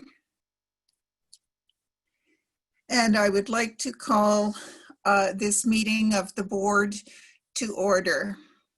I would also like to acknowledge that we are meeting from many locations in the traditional territory of the Algonquin Nation. And I would like to thank the Algonquin Nation for hosting us on their lands. Moving on then, I would like to ask for a motion to approve the agenda. And I will ask trustees also in moving the agenda to consider whether they would like to move our very patient delegation forward to precede the student trustee report, since we are late starting our meeting. So Trustee Madam Huff, Chair. would you like to move? I have Trustee Huff and Trustee Fisher, and I will add, or Trustee Lyra, and I will add Trustee Blackburn to the agenda. So Trustee Huff? Yes, I would like to move the agenda with the amendment to move the delegation to the beginning of the meeting. Thank you for that. Is there a seconder for that? Trustee Ellis? I'll second that. And I already had Trustee Ellis seconding. Is there any discussion on the agenda? If not, I will call the question then. Madam Chair, I have a question. Trustee Blackburn, please go ahead. Thank you, Madam Chair, and through you. I'm looking at the time and I'm looking at the non-consent items.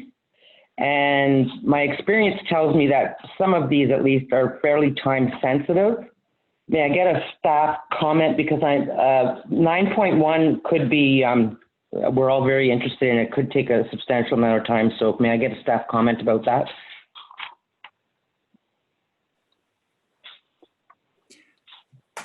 I could go to the director, but I will say that it is already my intent to limit the amount of time we have for questions on the presentation, rather than simply letting it go on, in the hope, because it is information we will be seeing again.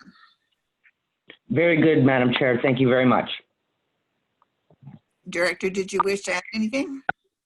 No, I don't need to add anything, I think.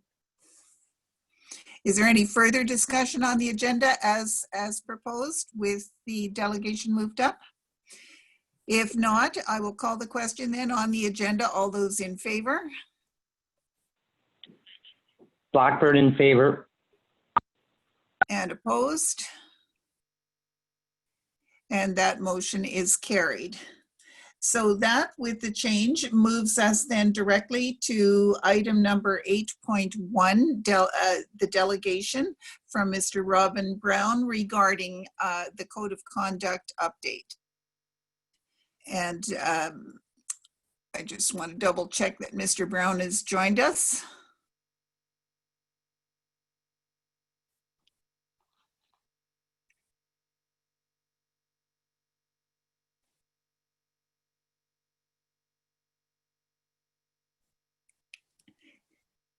And I see him on my list, but no microphone showing up yet. So we need some audio connection there.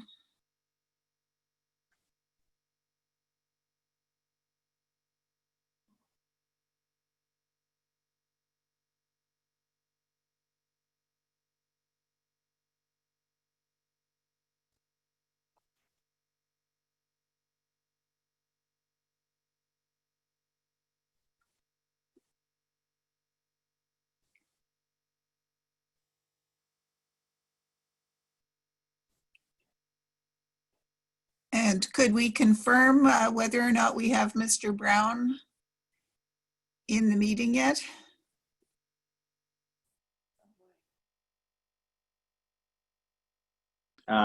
Yes, I'm here. Excellent. Thank you very much.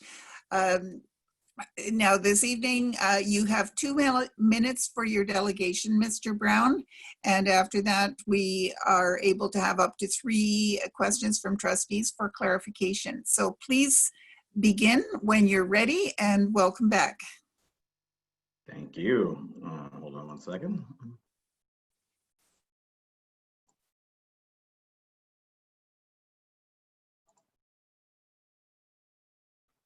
All right, can you all hear me? I believe so. Okay. Thank you for having me back. Me back. I'm here today just to provide an update following my delegation at last month's board meeting. At that meeting, I shared concerns about the board's process for addressing complaints of alleged violation of the board's code of conduct.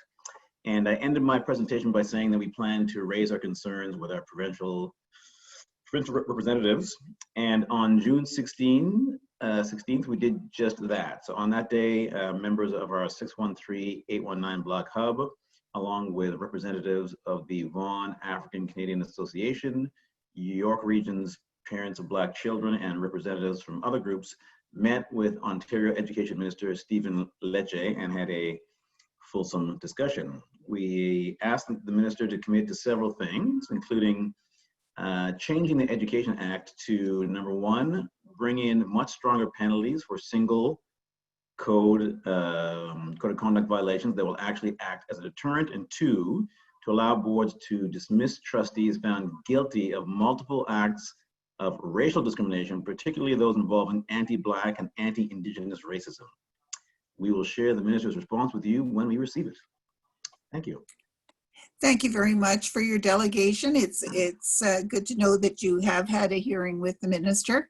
Are there any questions for Mr. Brown tonight? And I am not seeing any questions. So thank you very much, Mr. Brown, for coming again and updating us on this. No problem. Thank you. I think you do have a question, actually, Chair Scott. Oh, I just found a question. So Mr. Brown, are you still there? I am.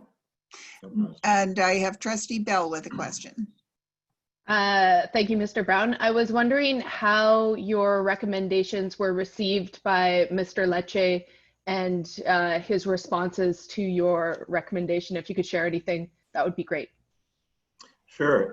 He was very open to what we said. Of course, he couldn't commit to anything there, but he assured us that we would actually have another meeting with him also, and that he would pursue things and get back to us. So he was very, very open.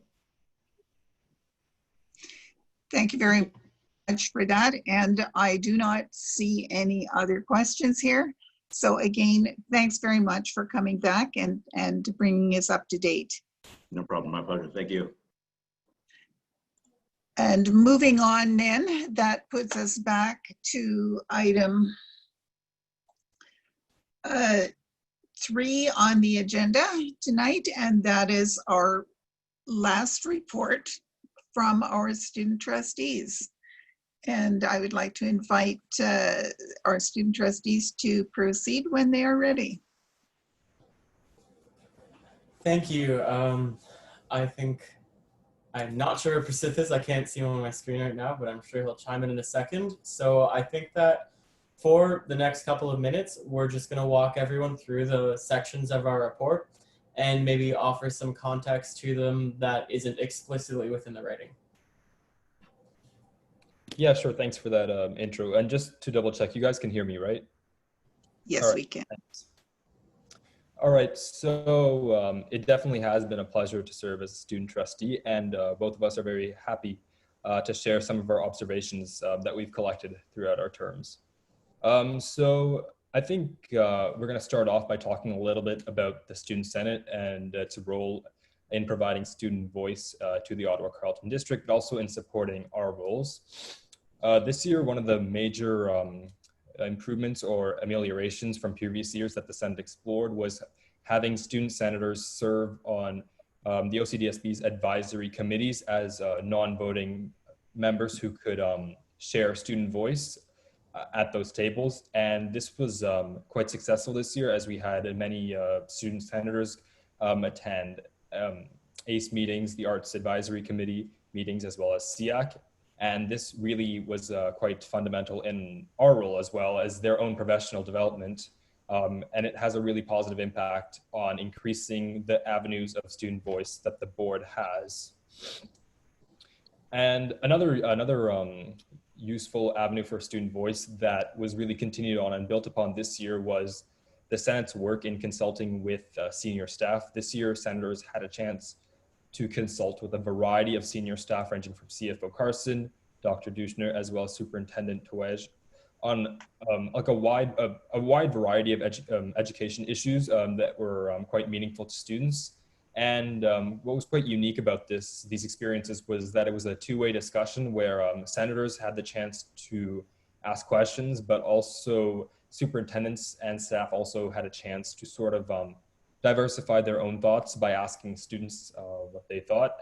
And this was, again, very important for student senators in their own roles to bring back what they hear to their own schools, but it's also very, from what I've heard, it's also been a very positive experience for senior staff. So moving forward, if there's anything at all that senior staff are working on that would be quite relevant to students, I'd highly encourage exploring the Student Senate as one of the many options to gain student voice. I'll hand it off to Ganabot now.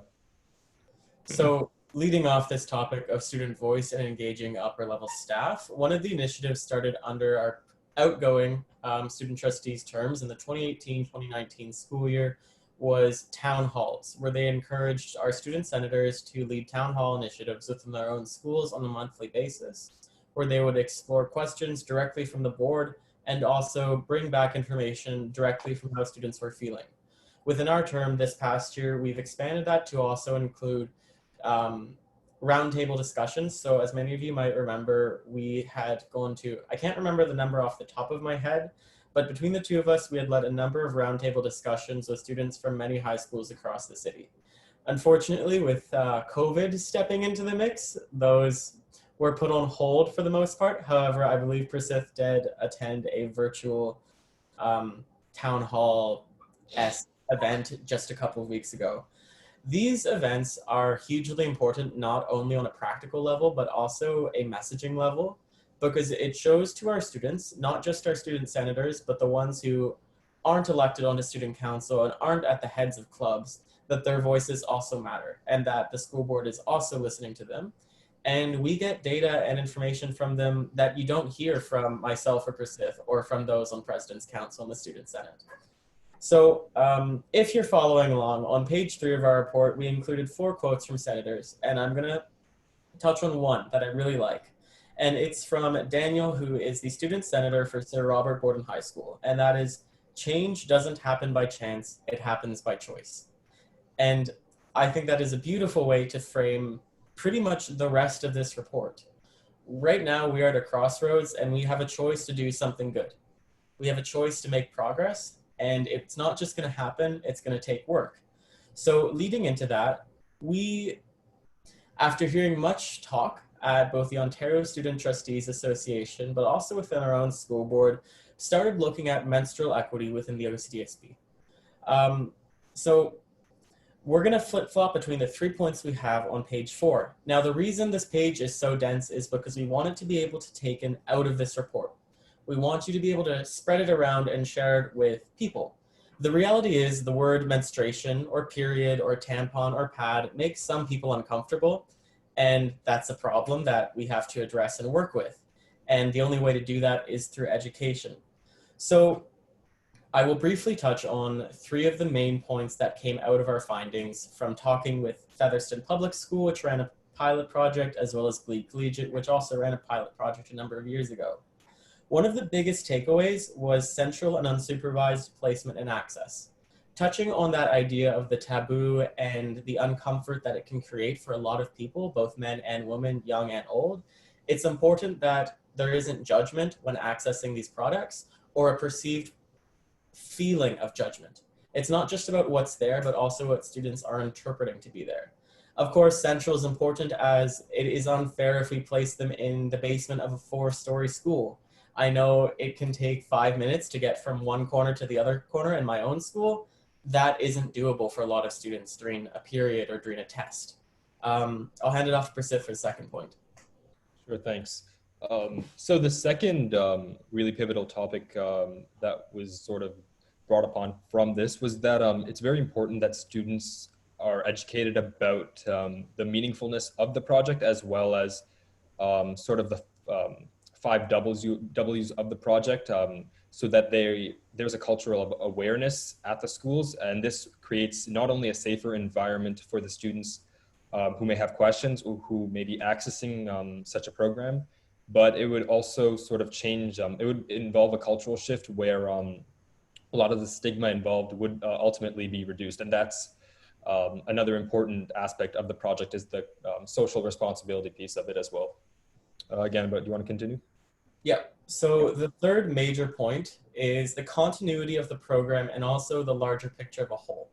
The larger picture, of course, being what we've kind of been talking about is it's been hard to get at this project directly.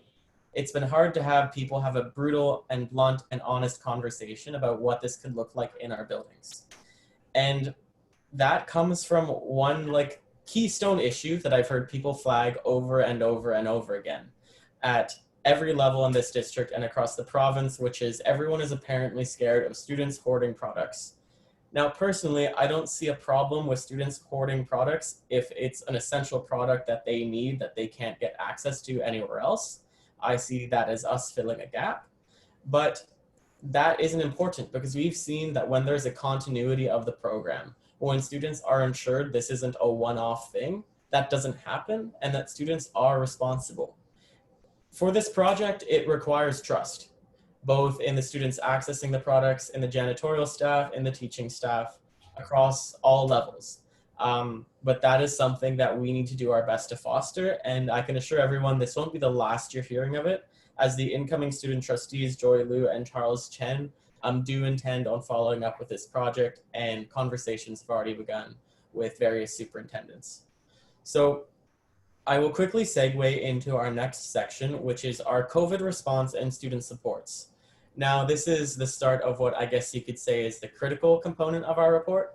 And we felt it important to touch on the very real and perceived responses by the board that students have felt and how it's affected us. And I would also say that many of the issues we raise are not a result of COVID, they've only been exacerbated by it, which strikes the broader picture of how can we continue these efforts in a normal school scenario, whenever that happens to be, but also in a blended or fully online or whatever it ends up looking like in September and onwards. Sure, and of course, one of the key components of our report centers around community and how the OCDSB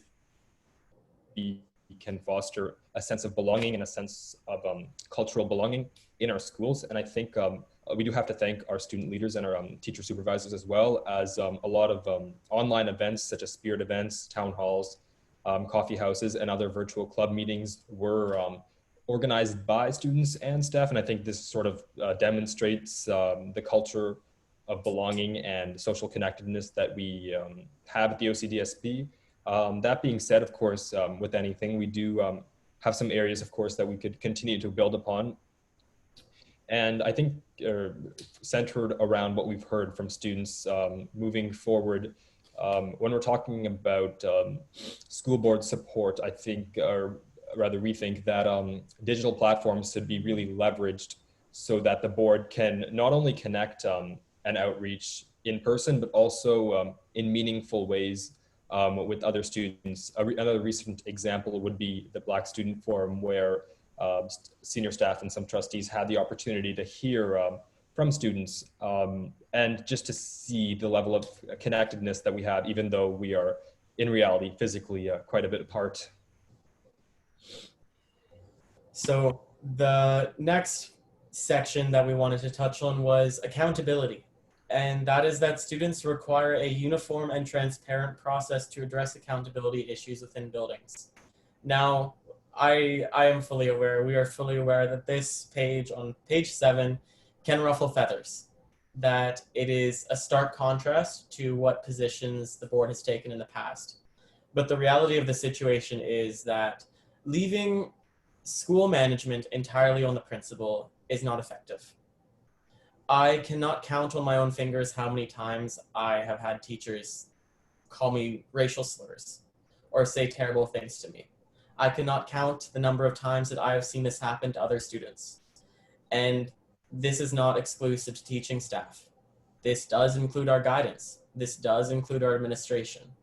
We are a massive school board, and there is no conceivable way where we could be 100% confident in every single member and every single student within it. And that's why we need to think about what does it mean to expand our infrastructure of accountability? How can we make sure students are feeling heard when their voices aren't welcome within their own buildings? Because that is an unfortunate reality for a lot of us. And the next section is surrounding meaningful communication. Now, you're going to hear this term meaningful communication a lot. You just heard Prasith talk about it. I'm going to talk about it now, and we're going to talk about it again later on. And that's because we want to stress how important it is. Communicating is not just about listening for the sake of listening or listening for the sake of action. It's about listening to the right people at the right time. And that is something that we as a board are still trying to figure out. And we acknowledge the efforts that are going on with the new thought sharing portals, which have proven successful, and the roundtables that we've hosted. But meaningful communication means connecting with students not where you want to, but where they are at. And not when you want to, but when they need to be connected with. And one of the things that we heard consistently by our editors when going through this was, what is the solution? How do we meaningfully connect with our demographics? Because we are a huge, diverse student body. And I can say in confidence that as an 18-year-old student, and I speak for both Prasith and I, we don't know. We don't have those answers. That is why we're bringing it to your attention. Just because work is going on, amazing work, do not get me wrong, does not mean we can stop talking about it. We must continue to raise these issues and point them out, because that's how progress happens, and that's how we stay accountable to our constituents across the city. I'm just going to interrupt you for a moment here in your presentation, and I'm sorry to have to do this, but given the amount of material we have on our agenda tonight, you've had nearly 15 minutes now, and I'm just wondering if you can highlight the very most important things, because we all have the report in front of us, and I trust that all of us have read it. So if you can please move forward, and then there may be an opportunity for a couple of questions. Might I suggest, Prasith, that we just skip ahead to prefacing our racial inequality section and touching on the school resource officer's reevaluation, and then finish up with our closing remarks? Yeah, sure. There's just one more recommendation, I think, on COVID-19, and I think we can move on I'll be very brief. So when talking about COVID-19, I think, or a very good suggestion moving forward, perhaps for staff to consider, is for any communications that are going out at a board-wide level to perhaps consult with the student trustees just very quickly. If the communication is going out to students at a very wide level, connecting with the student trustees and having them perhaps giving feedback. Sometimes there might be no feedback, but just exploring that option would be an interesting and hopefully positive initiative to take on. And then, yeah, I think we can move forward to the racial inequalities. Just quickly prefacing that we are quite thankful for the professional development opportunities that we had this year with OSTECO and other organizations. So I will very quickly preface this section. Prasith will get into it, and it'll be wrapped up quite quickly. The reason we wanted to dedicate such a large portion of this report under the label racial inequalities within the OCDSB is because the students we represent asked us to. In light of the recent events that have been happening, more and more people are becoming aware of issues, trauma, and discrimination that has been taking place for decades now. It's nothing new. And it's probably not going away anytime soon. But as all of us being elected officials at this table, it's our job to try and push the envelope a little farther, a little quicker than what otherwise might have happened. So Prasith, do you want to start us off? Yeah, so just to quickly preface sort of the two recommendations for improvement that the board can use to sort of continue building on the equity and diversity focus that they've had, primarily would be the first one would be at annual OCDSB school startup assemblies, to share with students how to properly and respectfully raise concerns of racism or otherwise other inappropriate staff behavior, and to do this in an age-appropriate way that explains the process and also explains that OCDSB staff have a right to due process and privacy in such a matter. And of course, secondly, and this is just reinforcing some of the work that's already been being done at the board, is to continue workshops and training for staff to ensure that implicit and unconscious racial bias is something that's that staff are aware of and that staff are working to ameliorate every day. So I could talk about the disadvantaged groups page, but again, as Chair Scott said, you all have the report in front of you, so I'd invite you to have conversations with us moving forward if you do have questions on anything we didn't get to touch on. But something that I do feel is sensitive or time sensitive to briefly talk about is the school resource officers motion that is being proposed at the next budget meeting, but also what their context within our buildings is overall. So Prasith is going to talk a little bit about the logical side of it, and then I will touch on a bit more of a personal, emotional side. Thanks. So obviously with some of the recent social media and social activism going on, the role of police in our society has definitely been in the public view per se. And I think definitely moving forward, whether it be decided at the next budget meeting or whether it be a strategic goal for the OCDSB outside of our terms, would be to really consider a data-based consultation that would give OCDSB very specific and quantitative and qualitative data that would share how students, parents, and staff feel about the program.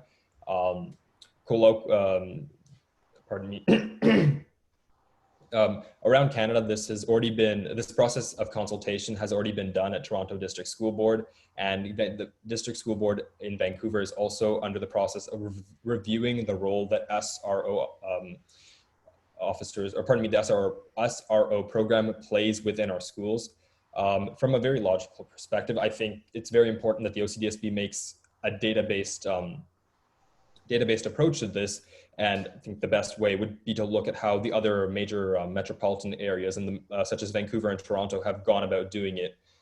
Just because moving forward with our demographics in our schools are going to get more and more diverse as we move forward into the next decade. And we need to ensure that the money that we invest is accurately benefiting all of our students. I'll move it forward to Ganabet to close. So first, I do want to quickly clarify the term data. So oftentimes in big business, in NGOs and school boards and government, we hear data and we think of numbers, or we think of a survey response. And that's a very important data set, but it's not the only one that needs to be considered, especially in matters of huge social importance. When the school board, and I say when in good confidence, reevaluates the SRO program and looks into what effect do police officers have on our students, I hope that they also look at lived experiences. I hope you take the time to listen to the stories of individuals. I recently shared one of many personal experiences with the Board of Trustees. And while I wish I could sit here and tell you more, to call upon the memories that I have is painful, it is emotional, and it is not something that I or many other students are comfortable with given the current environment. And that needs to be taken into account. I will rephrase this. School is a place that strives to make students feel safe. And as an institution, we're up against a lot of pushback from that, based not only on historical context of what education was for many groups, but also what it still is. At the very minimum, we should at least be ensuring that we as a school board are not the reason schools are unsafe. We can't get to the bottom and solve every instance of bullying, but we can if the bully is an SRO. We can if the bully is someone we're bringing into the building to promote safety, when in reality, it's promoting racial bias and it's promoting segregation, which I have seen firsthand. and other students from practically every school will corroborate.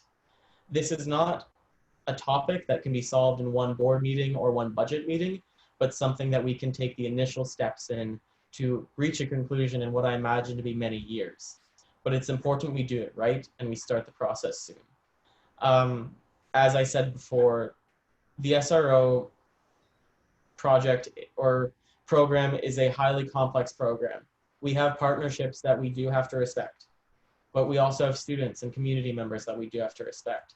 So I invite you not only to talk to myself and Prasith, but other community members, not just students of color, but talk to trans students, talk to LGBTQ2S+ students, and talk to normal everyday students.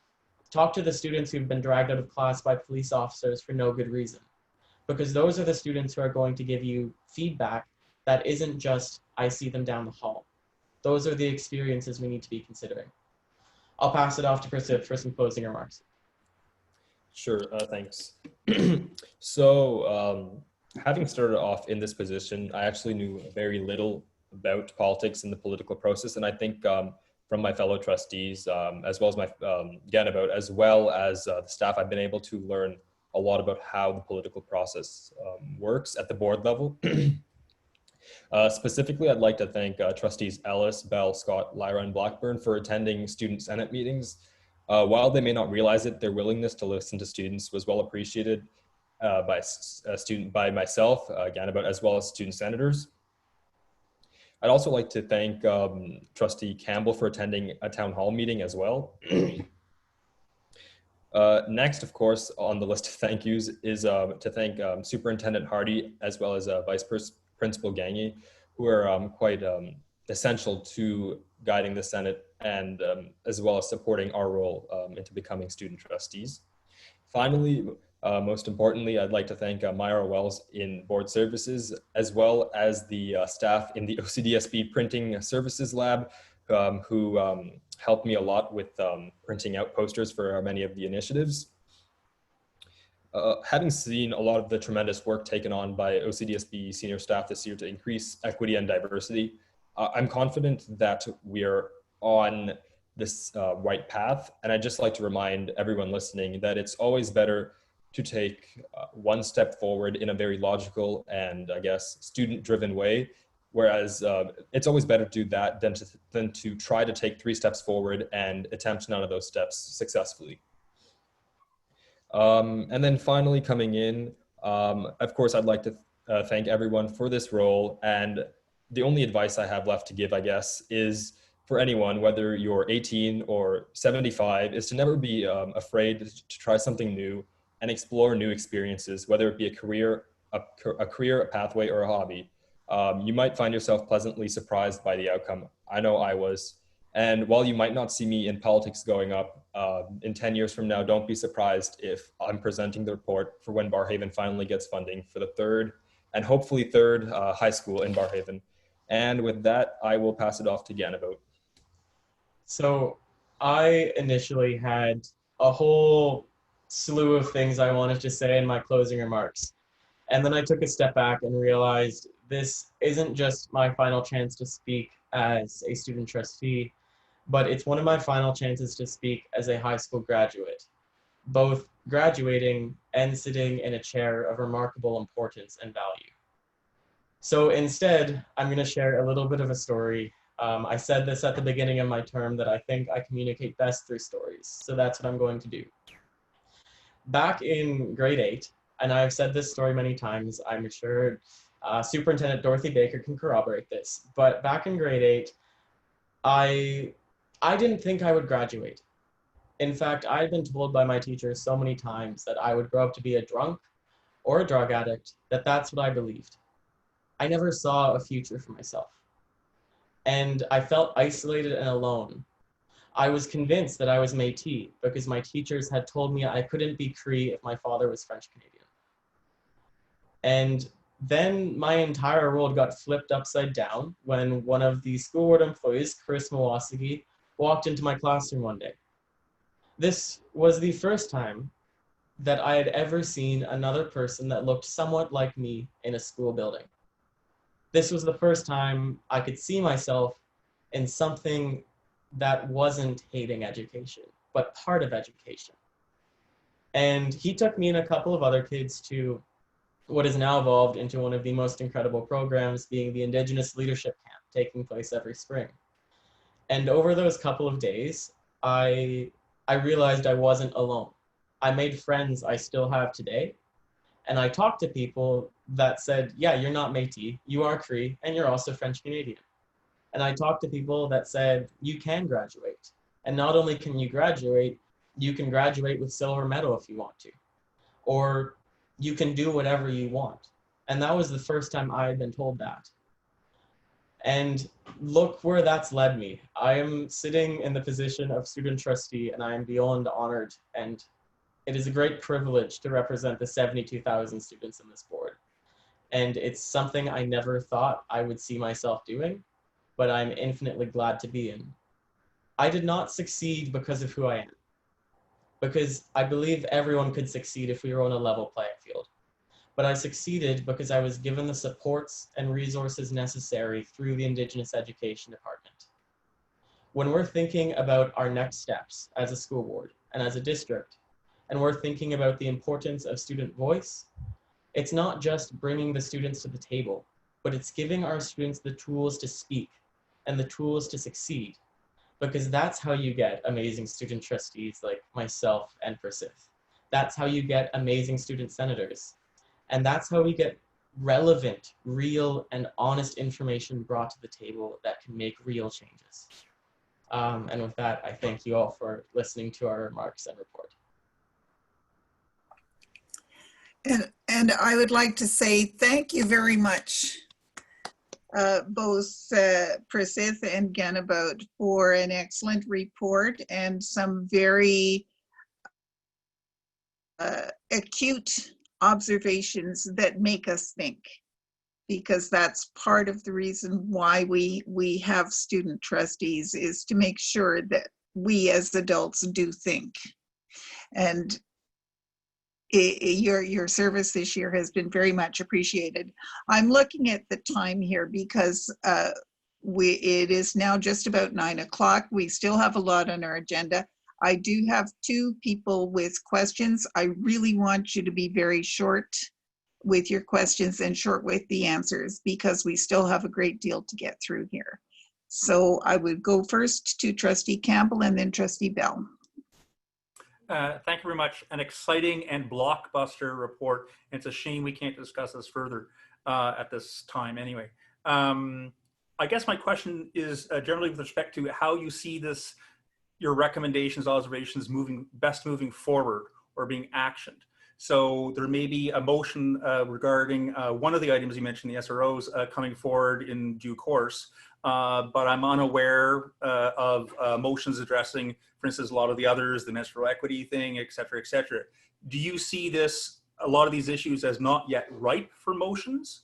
Or are you trusting that in the fullness of time, the board will take correct actions in these regards? How do you see these issues that you've identified best moving forward? And that's it. Thank you. Student Trustee Ganabod or Wijuera? I'll very quickly say my little bit. And I think it comes back down to what Persith said. It's better to take 1 step forward in the right direction than 3 missteps in the wrong direction.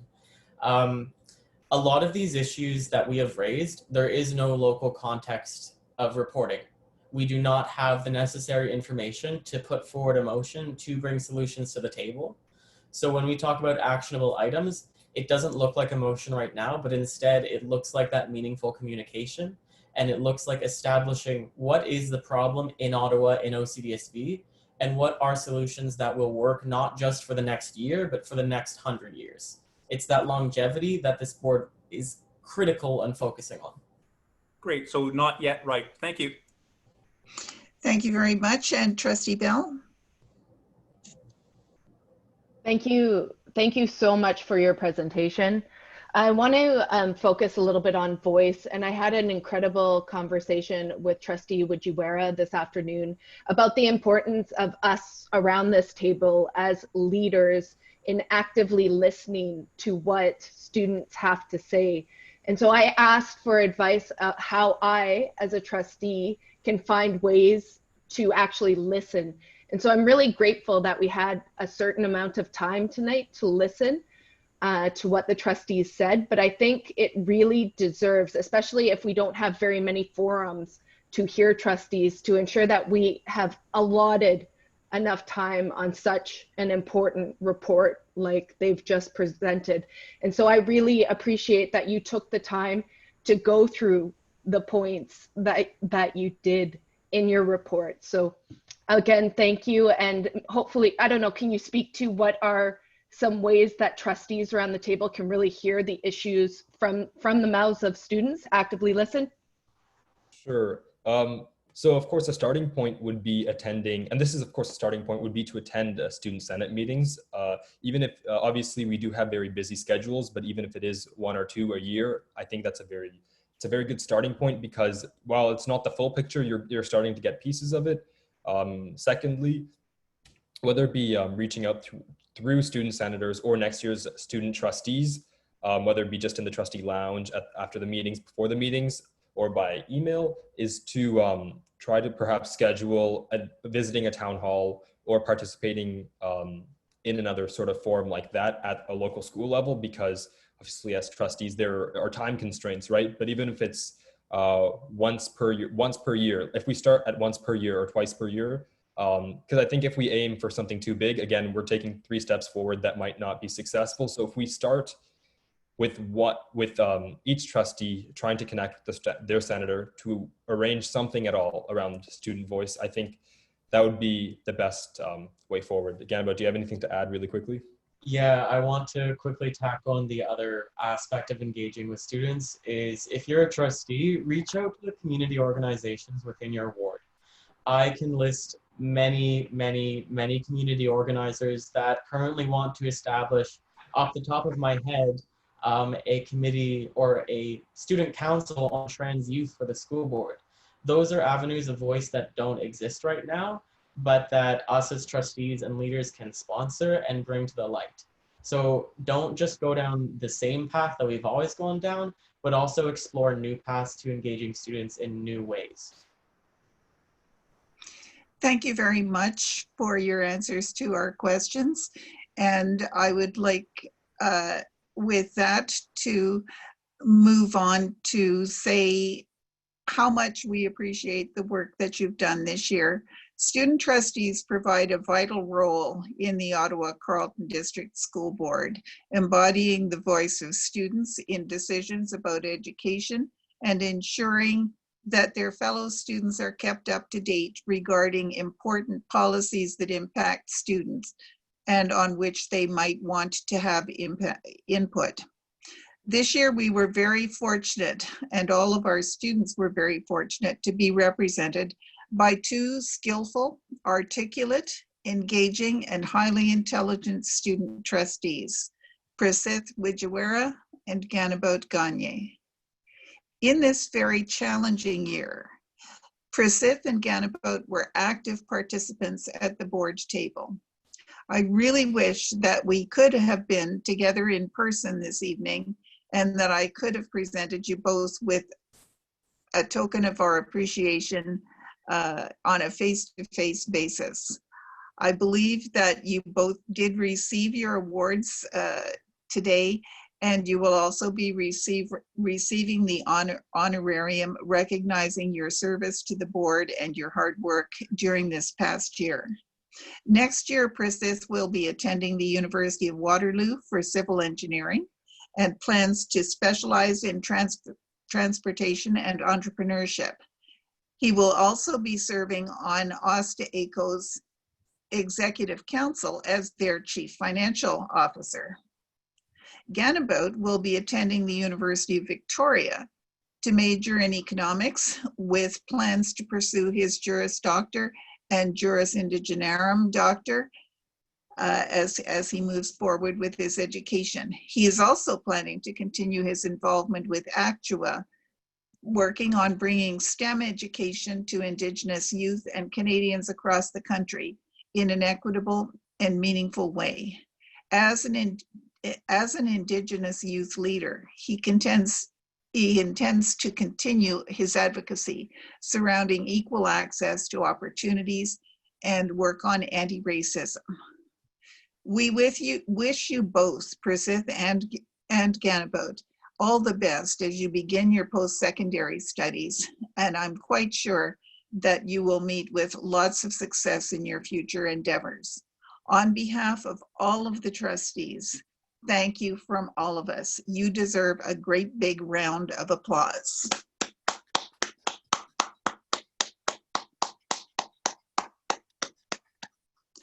And thank you all, thank you both for all that you have done for public education, student voice during this past year. And before we leave this section of the meeting, I would also like to welcome our two new student trustees who will be joining the board in August for the 2020-2021 school year. Joy Liu is a student at Colonel By, and she has already been elected to be a member of the OSTA-ACO Executive Committee as their policy coordinator. And we also will have Charles Chen from the Earl of March, and I'm sure that both of them will be working very hard to try to live up to the standard that has been set this year. We really look forward to working with both of you, Joy and Charles. And I think that brings us to the end of this part of our board meeting. So I would like to move on then to the report from board in camera, and call on our Vice Chair, Penny. Thank you very much, Madam Chair. And the board did meet in camera this evening, and there are no recommendations. Thank you very much for your report, Vice Chair Penny. That brings me then to the briefing from the chair of the board, and again we're in for a rather long briefing, I'm afraid, but it's full of good news. I would like first of all to speak about the Community Recognition Awards. Every year we recognize the valuable contributions of our community partners, our community members, parents, businesses through the OCDSB Community Recognition Awards. This is a wonderful opportunity for us to show our appreciation for the significant work that volunteers do in our schools to help our students. This year, we weren't able to host an in-person annual volunteer appreciation reception and award ceremony. However, we are excited to be able to recognize our award, and tomorrow we will be highlighting all of the recipients on our website and social media. There are 6 different award categories. The Community Partnership Award is granted in recognition of outstanding partnership or support from a community agency or business over an extended period of years or through a significant initiative that has directly benefited OCDSB students. Congratulations to recipient Jane Gauthier, who is the director of the Whitehaven Kindergarten School Age Center associated with D.Y. Kennedy Public School. The Community Award is granted in recognition of the outstanding efforts of a member of the Ottawa-Carleton District School Board community in developing an initiative that directly supports the well-being of our students. And I would like to extend our congratulations to the recipients, Gabrielle Payan and Danny Lanouette, for their work with the Assembly of 7 Generations. The Distinguished School Council Service Award is granted in recognition of the outstanding efforts of a school council or a school council member for making a significant contribution to enhancing the learning experience of students at a school and/or system level. This year, our congratulations go to Julie Smith from the school council at Stitsville Public School. The Excellence in Equity Award recognizes the contribution of a parent, volunteer, business, or community member to support the alignment and integration of equity and inclusive educational principles and practice over an extended period of years or through a significant initiative that has directly benefited OCDSB students. Congratulations to this year's recipient, a lady well known to all of us for her many years of advocacy on behalf of equity and anti-Black racism, June Gervan. Our Volunteer of the Year Award is granted in recognition of the substantial contribution of a parent volunteer or community volunteer over an extended period of years or through a single significant initiative that has had a positive impact on students. Congratulations this year to Tanvir Minhas, who has volunteered to help coach sports teams at Maryvale High School for some number of years now. And finally, the Chair's Award, nominated by the Board of Trustees and chosen by the Chair. The Chair's Award is presented annually for the substantial contribution of an Ottawa-Carleton District School Board staff member or a community member to the achievement of the aims and objectives of the board over an extended period of years. We had many good nominees, many deserving potential recipients of this award, but in the end, it was our decision to recognize Dawn Gerlitz, a volunteer at the adult high school, who has been supporting our older learners with their studies, learning English and becoming better able to pursue other academic courses despite having some very significant language barriers to overcome. Dawn has just been doing a fantastic job of supporting these students, and as a volunteer, even through the COVID shutdown. And we very much appreciate it. This is an award well deserved.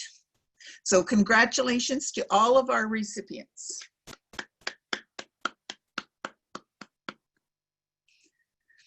And finally, as part of my briefing, I would like to say, as we move into the last few of this school year, I think we can all agree that this year has been a watershed year for managing change student learning, in staff learning, and in board member learning.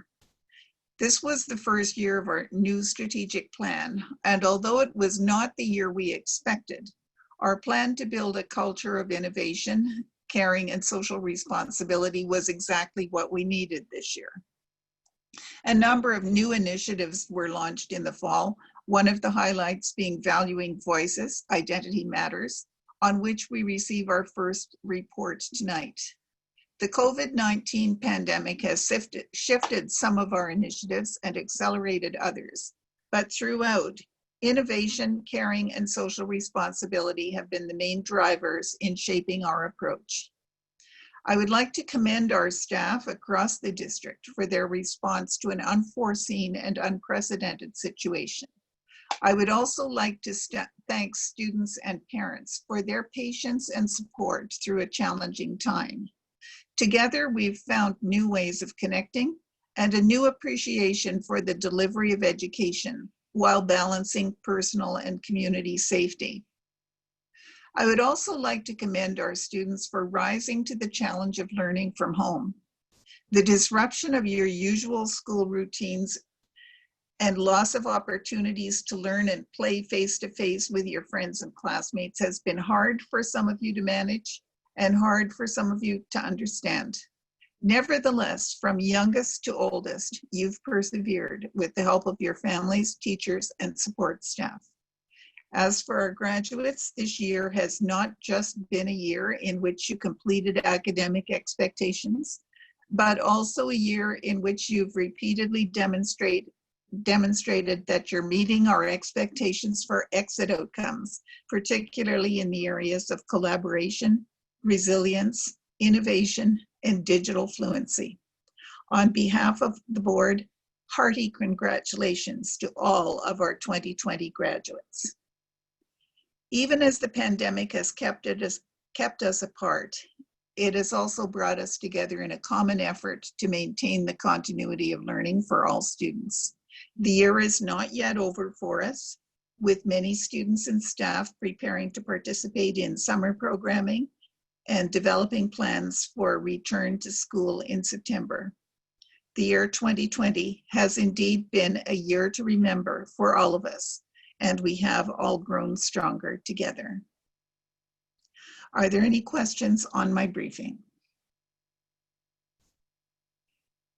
And seeing none, I would like then to turn to the Director of Education for her briefing. Thank you, and through you, Madam Chair. Similar to the chair, I do have some recognition announcements to make. First are the Student Recognition Awards. Thank you so much to all of our community and volunteer award recipients. I know that I have had the pleasure of announcing the Student Recognition Award recipient. I now have the pleasure of announcing the Student Recognition Award recipients chosen by each school's principals and vice principals. These student leaders have shown incredible initiative to contribute to their school. I regret not having the opportunity to meet with them in person tonight, as this is an event that certainly is one that all of our system enjoys, but I'm delighted to share their names with you. These student award recipients will receive their awards at their graduation ceremonies in the fall. However, this week, the district will be highlighting these amazing students, these amazing individuals on our website, our school websites, through social media, and in an advertisement in the Ottawa Citizen. So congratulations go out to Louisa Pardo, Adult High School, Karen Vo, A.Y. Jackson Secondary School, Nicole Shu, Bell High School, Georgia Tashlin, Brookfield High School, Laura Davies, Corinne Wilson Secondary School, Audrey Thibault, Canterbury High School, Tip Finless, Colonel Bai Secondary School, April Bennett, Continuing Education, Amina El Sharif, Earl of March Secondary School, Clifford Lewis, Elizabeth Winwood Secondary Alternate Program, Ava Monroe, Frederick Banting Secondary Alternate Program, Phoebe Seeley, Glebe Collegiate Institute, Fatima Kareem, Gloucester High School, Corey Dignar Carras, Hillcrest High School, Eric Huang, John McCrae Secondary School, Mac Bain, Lisgar Collegiate Institute, Sayona Casal, Longfield Davidson High School, Heights Secondary School, Olivia Plouffe, Maryvale High School, Rachel Lowenberg, Nepean High School, Isabel Blad, Norman Johnston Secondary Alternate Program, Brianna Elliott, Osgood Township High School, Phoenix Judge, Ottawa Technical Secondary School, Allegra Wallace Harder, Richard Pfaff Alternate, Rabia Abdul Yavea, Ridgemont High School, Karen Anukaga, Sir Guy Carleton Secondary School, Damon Sotrudis, Sir Robert Borden High School, Michaela Yu, Sir Wilfrid Laurier Secondary School, Trinity Lothian, South Carleton High School, Kafir Lamarche, Urban Original Alternate High School Program, Hoda Osman, West Carleton Secondary School, and Sami El Said, Woodruff High School. So congratulations to these 31 students who are indeed our Student Recognition Award winners. Excellence in Equity Student Award recipients. I'm also very pleased to share with you the Excellence in Equity Student Recognition Award recipients. This award honors a graduating student in a secondary and/or alternative site who demonstrates innovative and creative initiatives to achieve a positive, safe, and inclusive school climate. This year, we had more nominations than ever, and we have 2 recipients. Abbas Mohammed from Hillcrest High School and Shade Friday from Lisgar Collegiate Institute. Congratulations to Abbas and Shade. And the school reopening plan, so switching to some business. Last week, Friday, the Ministry of Education released its reopening plan for schools in the fall. School boards are being asked to plan for the following 3 scenarios to be implemented in September, depending on public health situation at the time. Number 1, a normal school day routine with enhanced public health protocols. They're calling that a conventional day. 2, modified school day, also being called an adapted day, based on public health advice. An adapted delivery model would be designed to allow for physical distancing and cohorts of students. Under this model, school boards are asked to maintain a limit of 15 students in a typical classroom at one time, and adopts timetabling that would allow for students to remain in contact only with their classmates and a single teacher for as much of the school day as possible. This model would require an alternate day model or an alternate week delivery to a segment of the class at a time. Or number 3, at-home learning, so maintenance of our virtual classrooms. Should the school closure be extended, or some parents choose not to send their children back to school, school boards will need to be prepared to offer remote education on a continuous basis in the fall. The government is instructing school boards to be prepared with a plan should it be required that includes an adapted delivery model, which will include alternate day or alternate week attendance, staggered bell times and recess, and different transportation arrangements, among a variety of other considerations to ensure the safety of all students and staff. The OCDSB has been busy planning for next year and will now align our work with the ministry direction. And we will be sharing more information and asking parents in the coming days, students and staff, for their thoughts on the direction. And finally, an end of year thank you. This school year has been one for the history books, just like our Chair Scott has mentioned. We faced great challenges, and while there were bumps along the way, I'm left at the end of the year with a great deal of optimism for what we've learned and the potential for translating what we've learned into new directions for the coming year. Our staff, our volunteers, our community partners and trustees all worked incredibly hard to support families and provide students with many opportunities to learn. Thank you for that.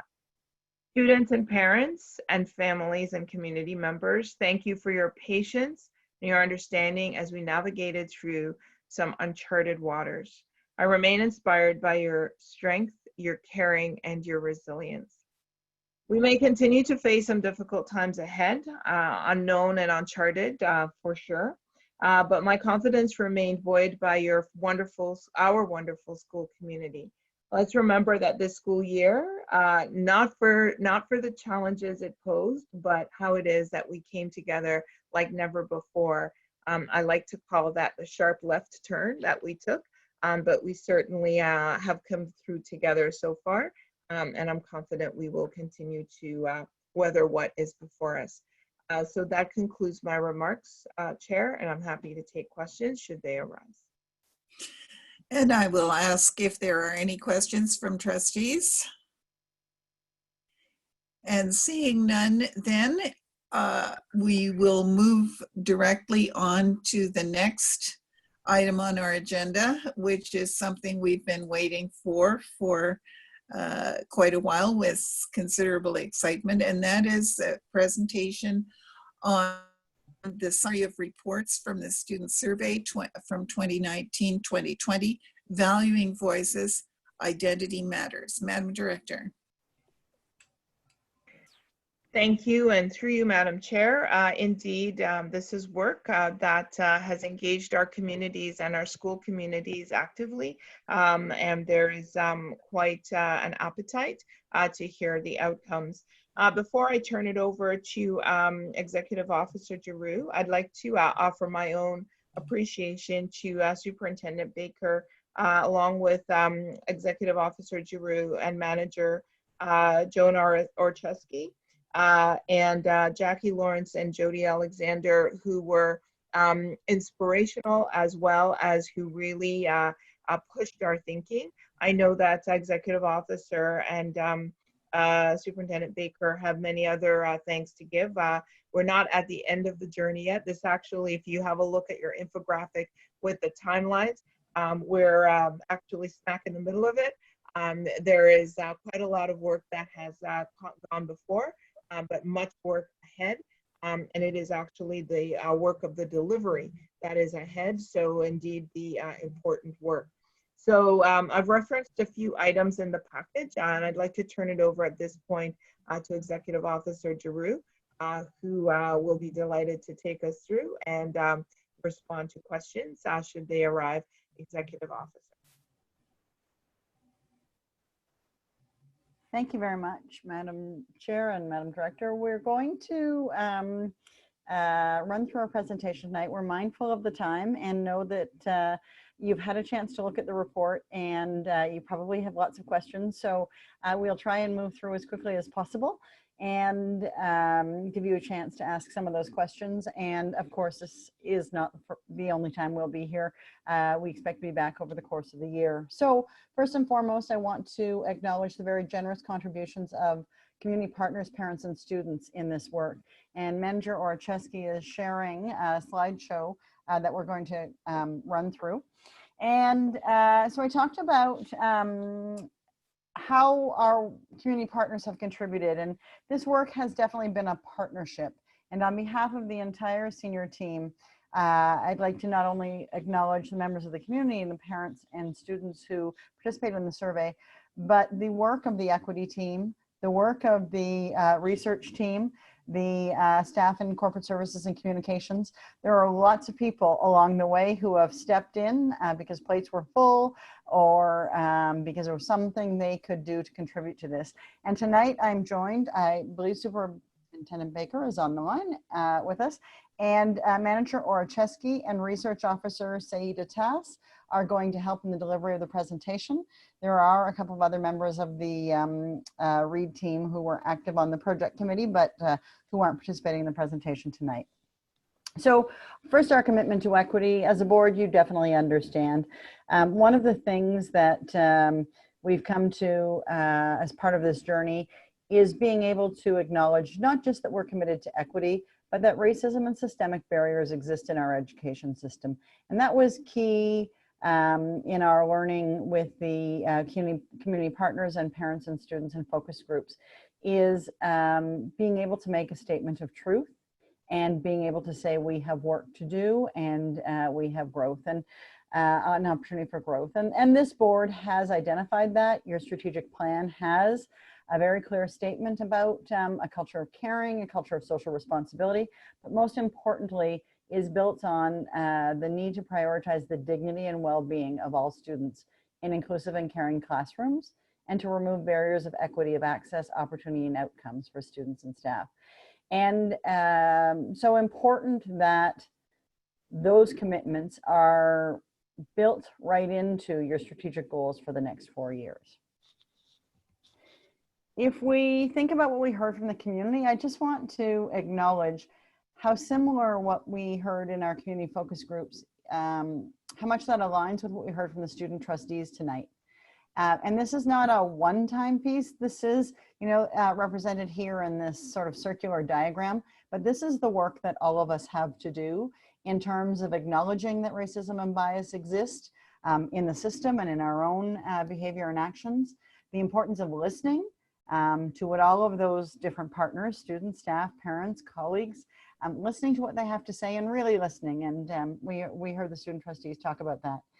And doing that in a way that helps us to gain an understanding of the values and lived experiences that shape students' identity, and not just students, also our staff identity and parents as well.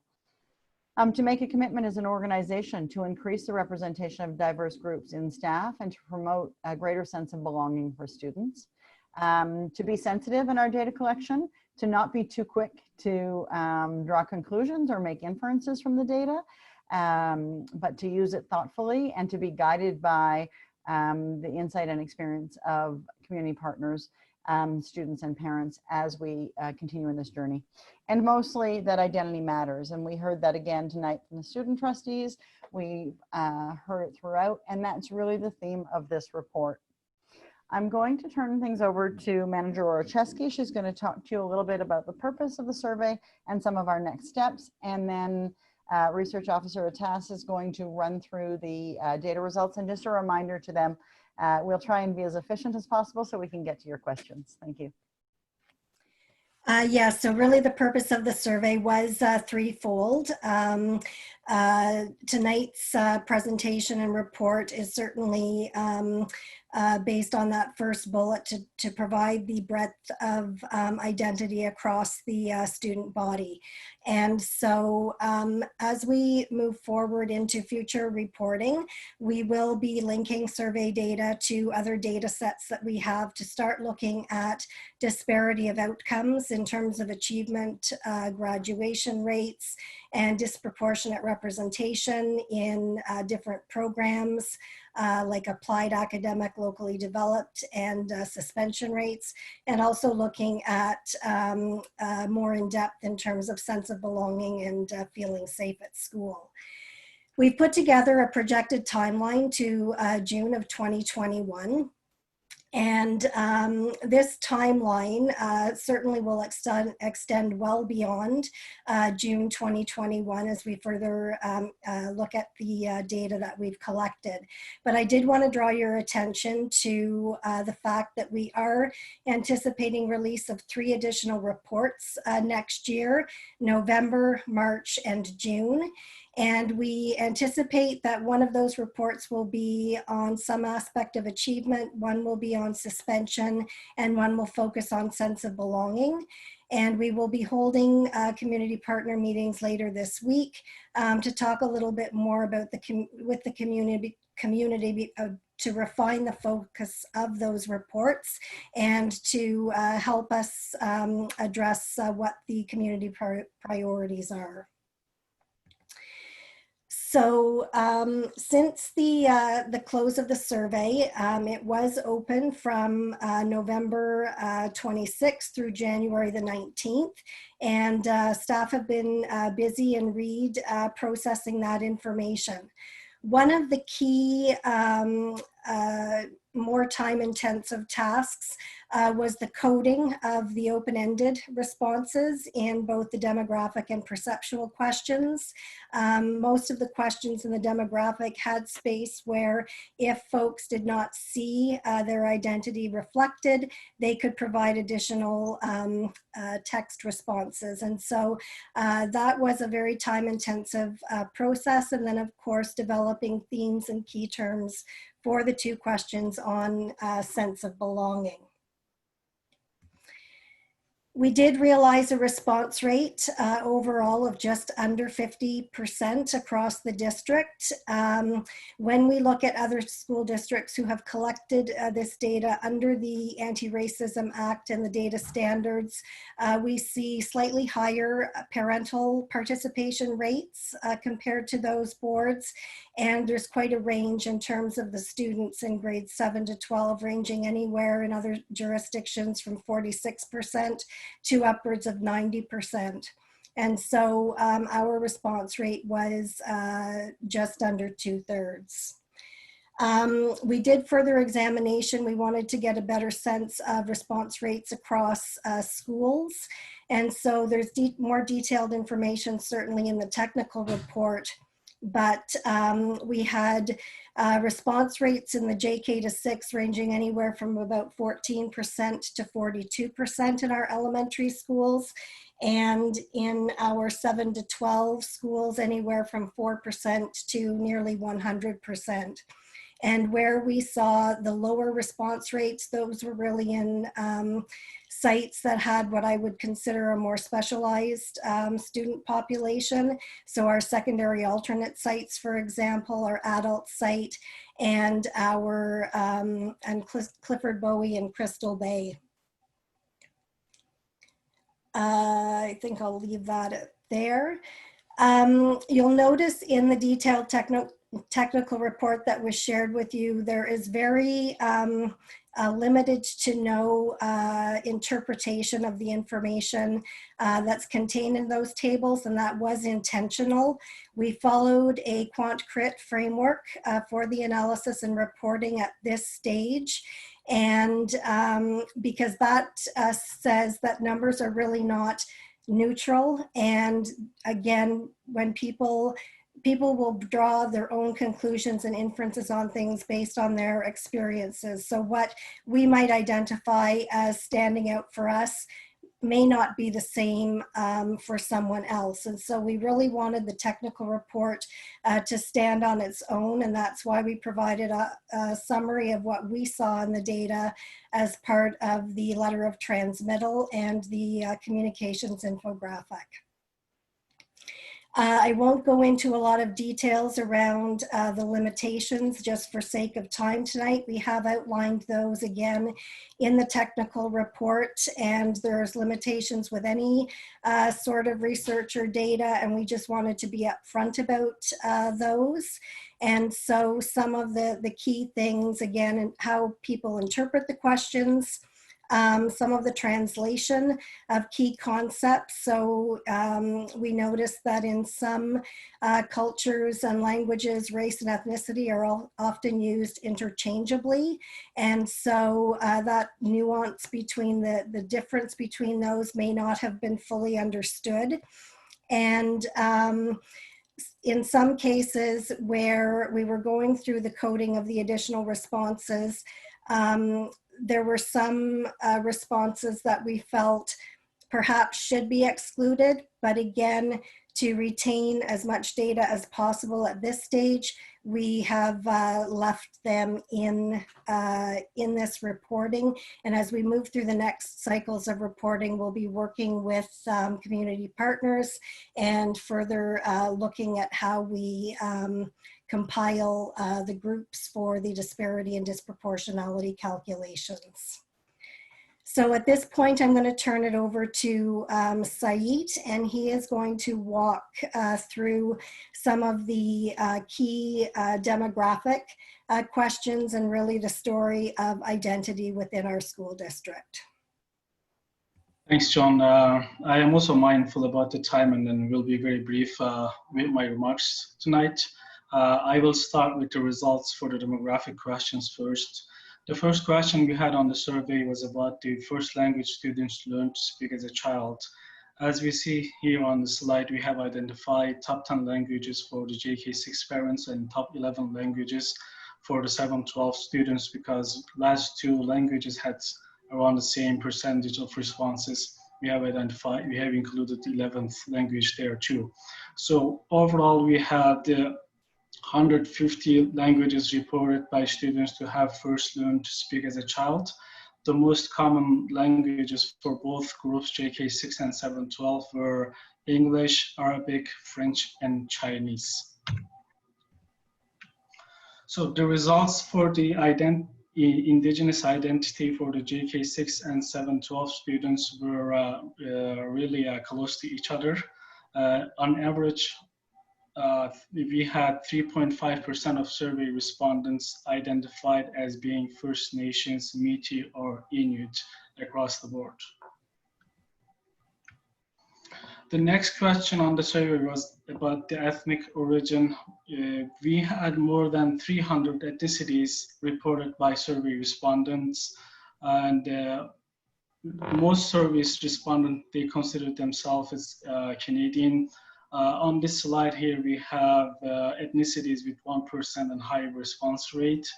As you see here again, more than 5% of survey respondents reported being of Arab, Chinese, English, Irish, or Scottish descent. We also ask our students or survey respondents which racial group describes them best. The majority of respondents identified as white. However, there was student representation from all response options provided to the question about race. Black, East Asian, Middle Eastern, and South Asian were amongst those most frequently reported race categories. In terms of the religion, in terms of the question around religion, the OCDSB student population is reflective of a multi-faith community. Christian and Muslim faiths were amongst those most frequently reported, many students reporting having no religious or spiritual affiliation. The majority of survey respondents also reported boy, man, girl, women as their gender identity. Just over 1% of students in JK to grade 6 and more than 5% of students in grade 7 to 12 reported diverse gender identities. About 40% of parents, guardians of children in JK to grade 6 were uncertain or prefer not to answer the question about their child's sexual orientation. Remaining 55% reported that their child was straight, and 1.5% reported their child is LGBTQ2S+, or 3.5% that reported that it was too soon to know their child's sexual identity.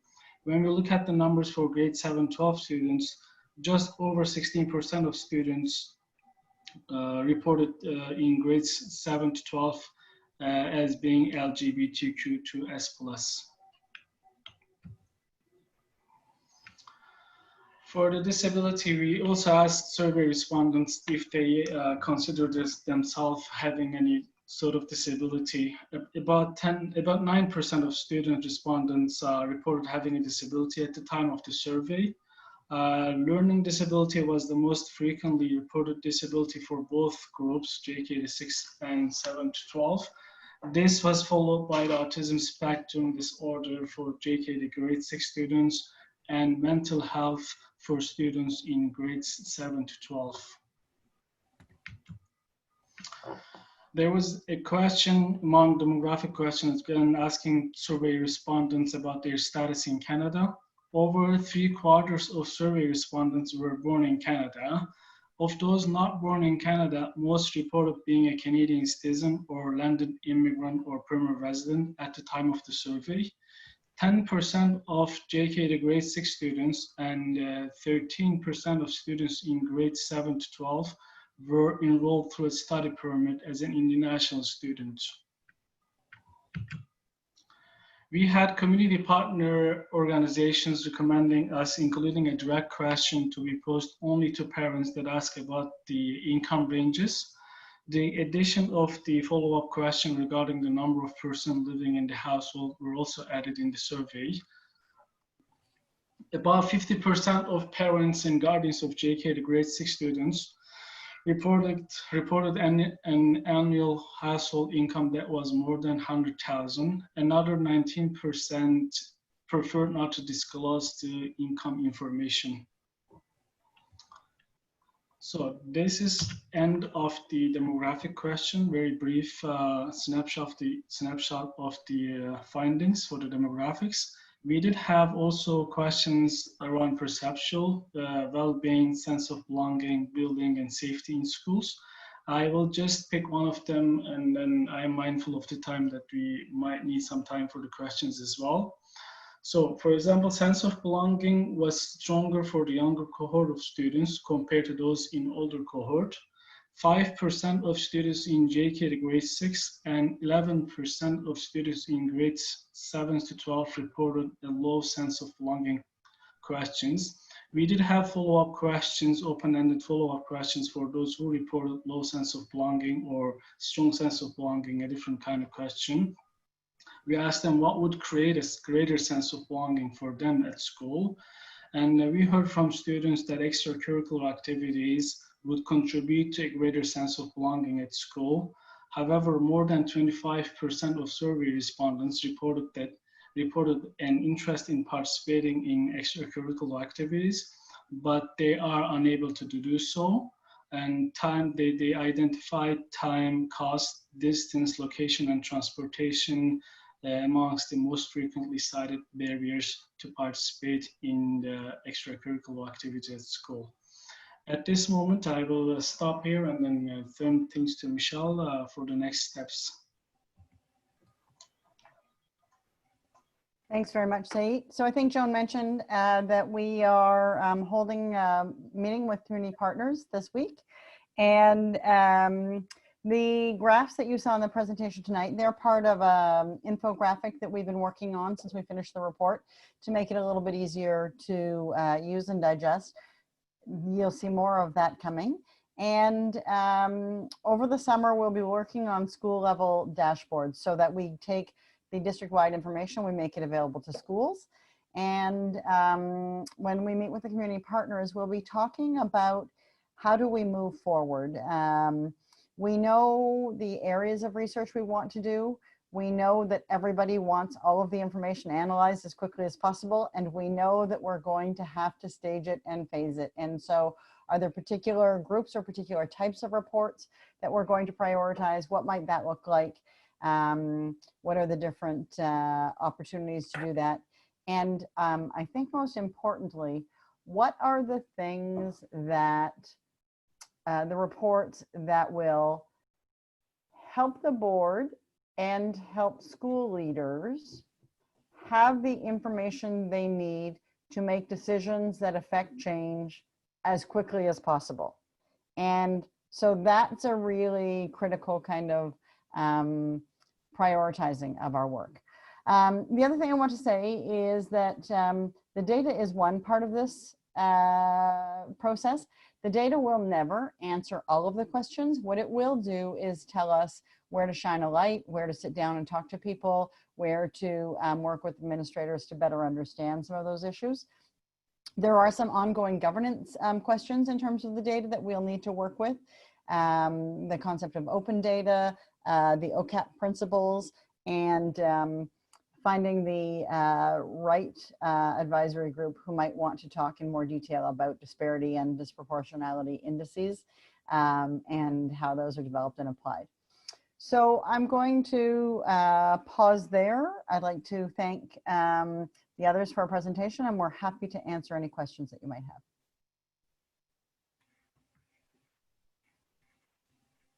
Thank you very much for the presentation. I'm looking at the time and I'm looking at our list, and we have just one person now. We just popped up to 2 people wanting to ask questions, but I'm looking at the remainder of our agenda and recognizing that we would like to be able to complete it before we have to take our vote at 10:30. So for that reason, unless there is really heavy duty objection from trustees, I think that it is best to say thank you, a huge thank you to all of the people who've been involved in the production of this report, and to all of the people who were involved in forming the survey and getting it out and getting it analyzed up to this point. I think that the big question for all of us right now is, where can we send our questions? Because anyone who has had to go through the detailed part of the report tonight, I'm sure has seen a number of things jumping out of the data, has had a number of questions coming into their minds as to why the numbers are this way or that way. And so I think for us right now, rather than trying to get into an involved set of questions and answers this evening, with apologies to our staff who worked so hard on their presentation, which was excellent, I would like to ask the one question, and that is, to whom and by when shall we send our questions? So you can always direct your questions through me, but I think what I'll do is I'll send you a message, and we'll use the Valuing Voices email account for your questions. And what that does is it allows us to have a central repository for all the questions, and any of the 3 of us or members of the team can access them at different times. And so I'll send a quick note to you with that and copy that email address so that you have it available to you. And that address is also for members of the community who have questions. That's the address we've been using for them, and that address is posted on the website. In answer to the question from Trustee Huff, can we see everyone's questions there? You won't be able to see everyone's questions there because it's just an email address, but we do have a practice of replying to trustee questions and sharing the answers with all trustees. And we will, one, likely get repeat questions, and two, we will likely consolidate some questions and develop a couple of question and answer documents rather than just single one-offs. And the number of hands showing on my list here keeps changing. Right now I have 2 hands, and I will say I am sorry, but I really do think to move on with our agenda at this point in time. I know that we're going to want another opportunity to discuss this report and to discuss it in considerable detail. And I will be doing my best to work with staff to ensure we have perhaps a dedicated meeting or study session or both as soon as we can manage in order to do exactly that. So if everybody is okay with that, I'm seeing a head shaking no. And in that case, can you do it in 30 seconds, Trustee Bell? No, I can't. So thank you. And thank you to the staff for setting this up as a discussion item, because it is so absolutely integral to our equity agenda. And so for me, that we're not having the opportunity to discuss this issue, I'd like it on the record to note that I am incredibly disappointed. I would like to know how this data is going to be used. I'd like to ensure that people that are watching in the live stream have the opportunity to hear what trustees have to say when it comes to seeing this data for the first time. So with that, I guess it's on the record, and hopefully next time we'll be able to allot sufficient time to talk about these important issues. And I will respond to that, Trustee Bell, and that is that this was put in as a presentation, not as a discussion item. This is a board meeting. It is not a committee meeting, so we normally don't have extended discussions at board, but there will be other opportunities. But it was felt that the data here, this report, was really important to get out to all of us as trustees and to our public, so we have some time to think about it before we actually get into our full-scale discussions. Thank you, Trustee. I was under the impression that this was a discussion item and there were questions sent to us in advance so that we could prepare for it to be a discussion. Sorry. That's normally part of our reports, but it is not listed on the agenda actually as a discussion item. Trustee Lyra, did you have anything to add very briefly? And I see your hand just to yes. So I want to echo what Trustee Bell has said. I think it's abhorrent that the thing that we are skimming through or that we are skipping is the analysis of racial data. We have a moral responsibility to address the issues in our school board, and the fact that we have got this report and we were like, yep, got it, not going to talk about it, skimming through, instead of any of the other things, this is the one we chose, leaves me profoundly disappointed. I will not disagree that I think all of us are profoundly disappointed, but the way that the time for this meeting has worked out this evening, it simply is not possible unless we are prepared to have a continuation meeting before the end of June. And so from that point of view, I think for now we do have to move on if we're going to complete our business, because we do have some things that are, relatively speaking, more time sensitive. I would rather us continue, do as much of our agenda as we can, and then hold an emergency board meeting, finish up our agenda, than to skip through this. And I don't know what other trustees think, but those are my thoughts. Thank you for that, Trustee Lyra. We will take that into consideration. Trustee Schwartz?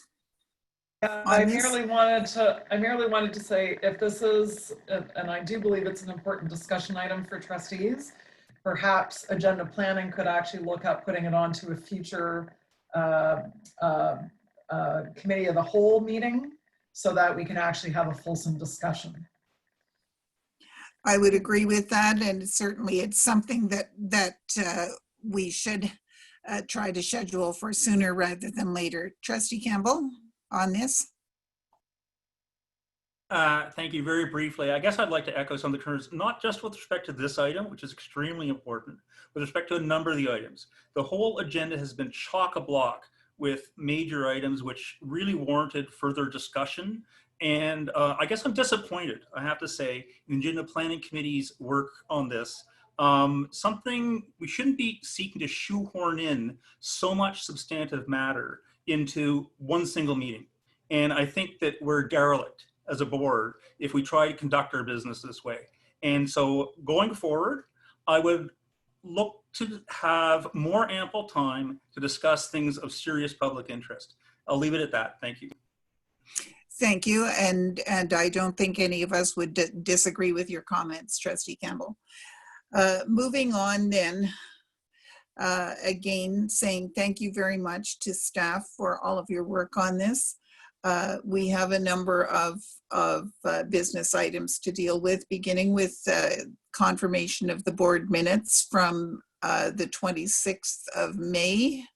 Would somebody like to move those? Trustee Campbell, is your hand up for that? Nope, thank you. Would somebody else like to move that? Trustee, I see Jennifer. Is that you, Trustee Jenkins? Sorry, yes, it is me. I don't know why it just says Jennifer, but yes, Trustee Jenkins. Just making the connection here. I can't see everybody's videos. So, and do we have a seconder for that? Trustee Huff will second. Are there any errors or omissions in these minutes? And seeing none, I will call the question then on confirmation of the minutes of the 26th of May, 2020. All those in favor? And opposed? And the motion is carried.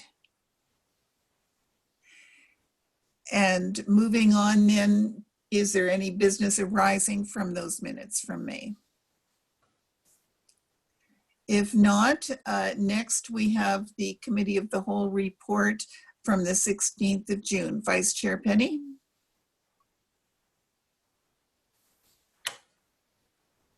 Am I on? Okay. I'd like to move receipt of the Committee of the Whole minutes of the 16th of June, 2020. And do we have a seconder for that?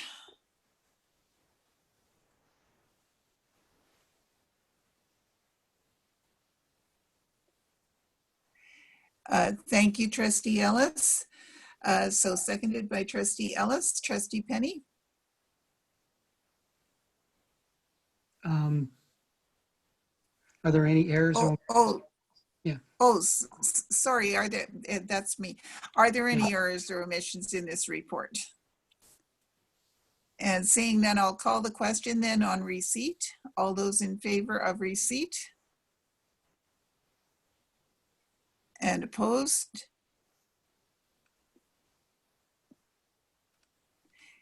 And that motion carries. So Trustee Penny, now please continue. Thank you very much. I'm just having some problems clicking my hand here, but there is some business arising from this, and it is on a motion from Trustee Ellis that the special education, which I will second, that the special education plan of 2019-2020 attached as Appendix A to Report 20-051 be approved. Thank you for that, Trustee Penny. Is this a consent item? Please raise your hand if it is not a consent item. And I'm not seeing any hands raised here. So I will call the question on the recommendation. This will be a recorded vote, and I will ask the manager of board services to call the roll.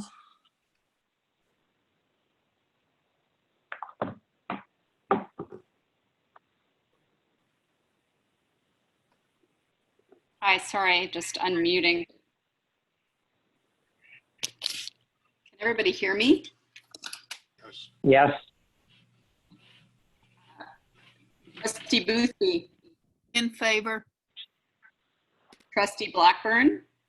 In favor. Trustee Huff. Trustee Campbell. In favor. Trustee Ellis. In favor. Trustee Jennings. In favor. Trustee Penny. In favor. Trustee Lyra Evans. Yes, in favor. Trustee Bell. In favor. Trustee Fisher.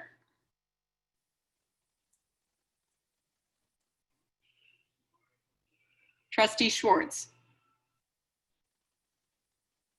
In favor. Trustee Scott.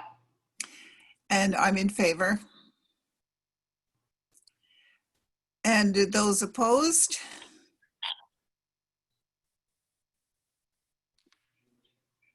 And I'm seeing none opposed, so the motion is carried. Is there anything else from your report, Trustee Penny? No, there isn't, Madam Chair. Thank you very much. Thank you very much. Moving on then to receipt of the audit committee report from the 11th of June 2020. Is Trustee Fisher present or not?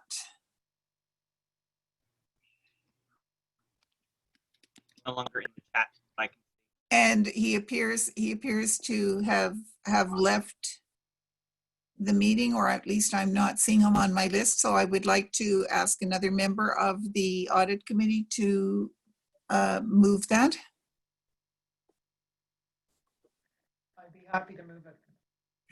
Thank you, Trustee Schwartz. Do we have a seconder for that? I will second. Thank you, Trustee Penny. Are there any errors or omissions in the audit committee report?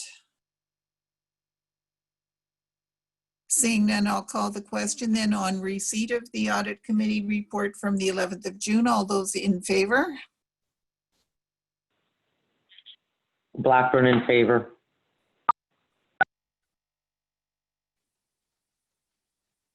And I will ask, are anybody opposed? And the motion would appear to be carried. Moving on then to receipt of the Committee of the Whole Budget Report from the 26th of May 2020. Trustee Schwartz.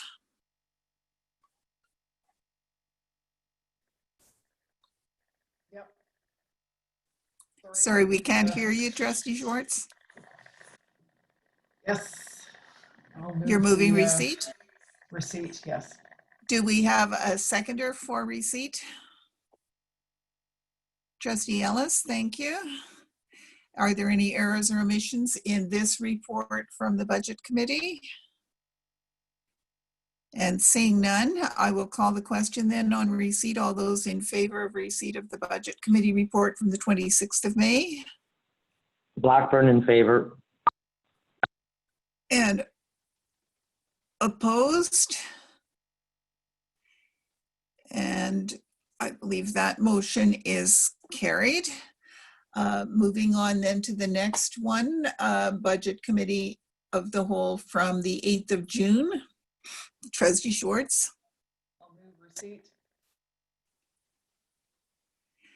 And you're moving receipt, and a seconder for that, please. Trustee Huff again. Are there any errors or omissions in this one?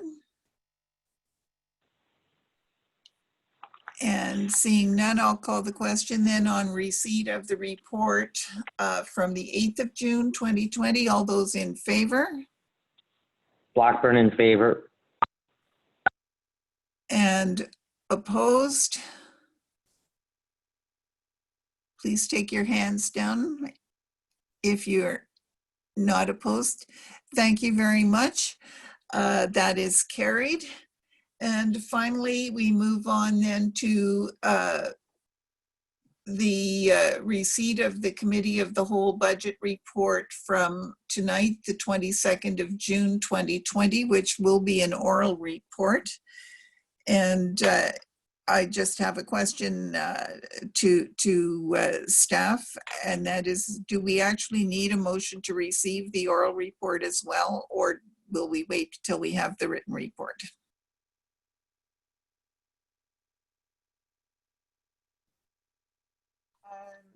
That's a good question. I'll defer. I don't know if Executive Officer Giroux has a response on that one. I'm not quite sure what our protocol should be. Sorry about that. I believe at our last meeting when we had a partial report, we did receive it, and then we received the final report again when the final one. That was a written partial report, though not an oral report. With our reports from board in camera, usually we don't do a separate motion to receive. You are correct. I forgot that distinction. So we don't need actually to do a motion to receive, but we do need to hear the report. Yes. So if you would please proceed, Trustee Schwartz.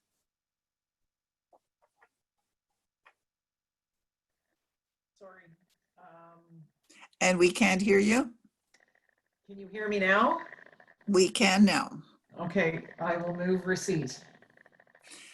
Well, we just decided we don't actually need a motion to receive. You will present the report as if it were coming. Sorry. Yes, so that the administrative and support staffing as outlined in the addendum to report number 20-058 be approved for the purposes of 2020-21 annual operating budget. And who made that motion, please? And will you be seconding it?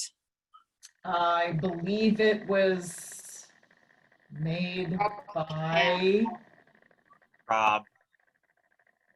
Trustee Campbell. Thank you, Trustee Campbell, and I will second. Thank you very much. And that's coming from our meeting earlier this evening. So is this a consent item? And I'm just looking at my list here. I'm seeing some hands raised. Does that mean you're agreeing? Or if you're opposed to it, if you want to debate it, would you please leave your hand up only if you want to debate it? Trustee Ellis, does this mean you are not seeing this as a consent item? I wish to raise the issue of the timing and the process for this. If you're willing to let this. That's fine. If it's not a consent item, we will just deal with it as a non-consent item. Yep. And that means that were there any other recommendations from the meeting this evening, Trustee Schwartz? There were not. Thank you. So we will go ahead since you have concluded your report. And we are now at 10.8 on our agenda, non-consent items. And that would be the motion with regard to administrative and support staff for 2020-2021. The mover was Trustee Campbell. And so if there is any introduction that you would like to make, Trustee Campbell? Thank you. None required. Thank you. And so we move then to debate on the motion, and I have Trustee Ellis on my list. It's, I find the process here where we have the meeting on the same night that it comes to board problematic in that it doesn't allow us to have the discussion, reflect on that discussion, and then as has been the previous habit of the board, then it then comes to a board meeting where, if necessary, we can reflect on changes or bring in amendments. I'm just, the content itself is fine. I mean, there were issues raised during the Cal budget. And I'm going to be abstaining on this because I feel the process doesn't allow me the proper time to reflect on this item. Thank you. Thank you very much, Trustee Ellis. Are there any other speakers to the motion?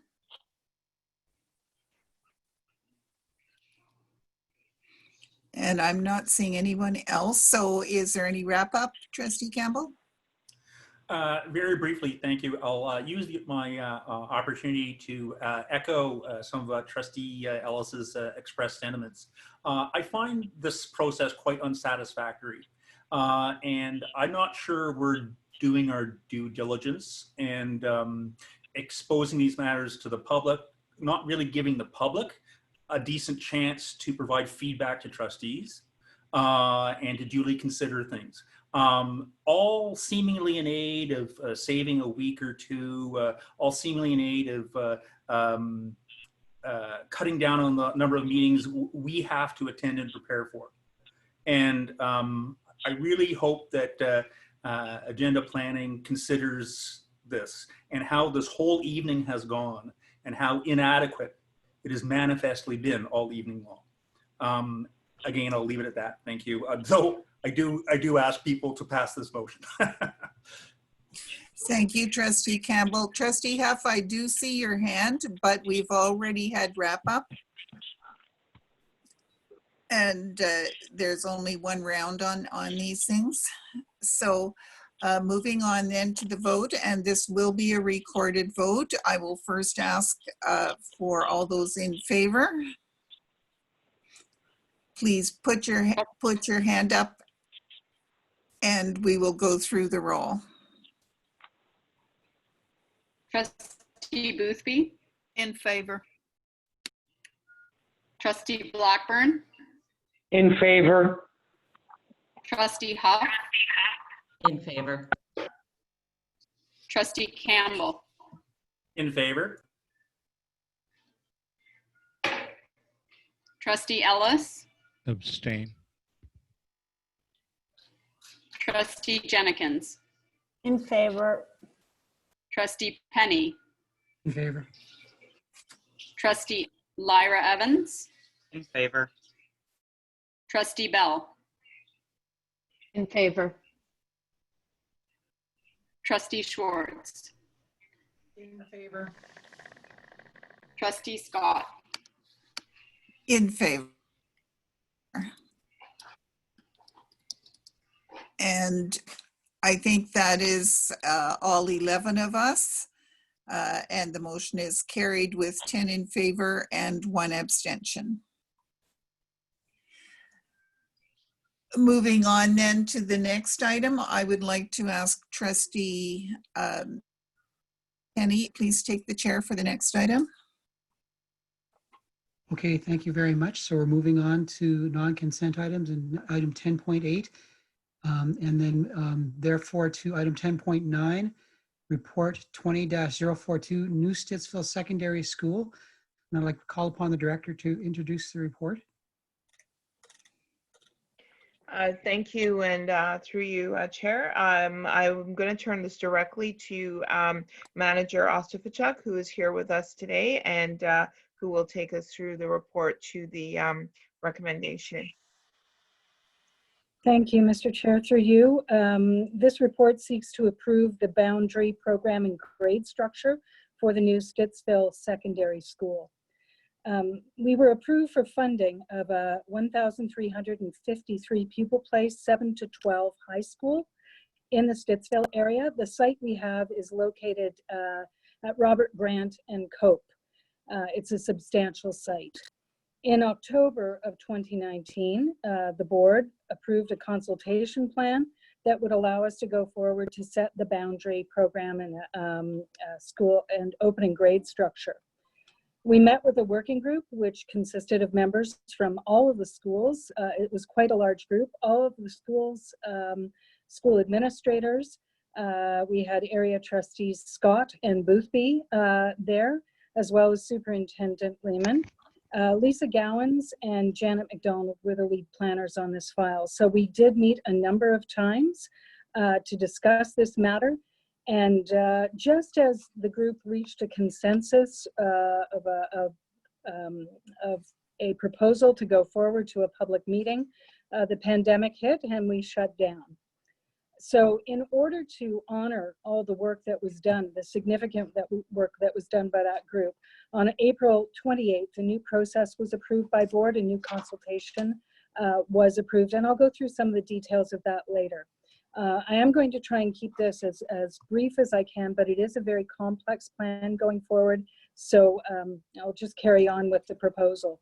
Students from the area that will attend the new Stitsville Secondary School currently attend either A.Y. Jackson or South Carleton High School, most of them at South Carleton High School.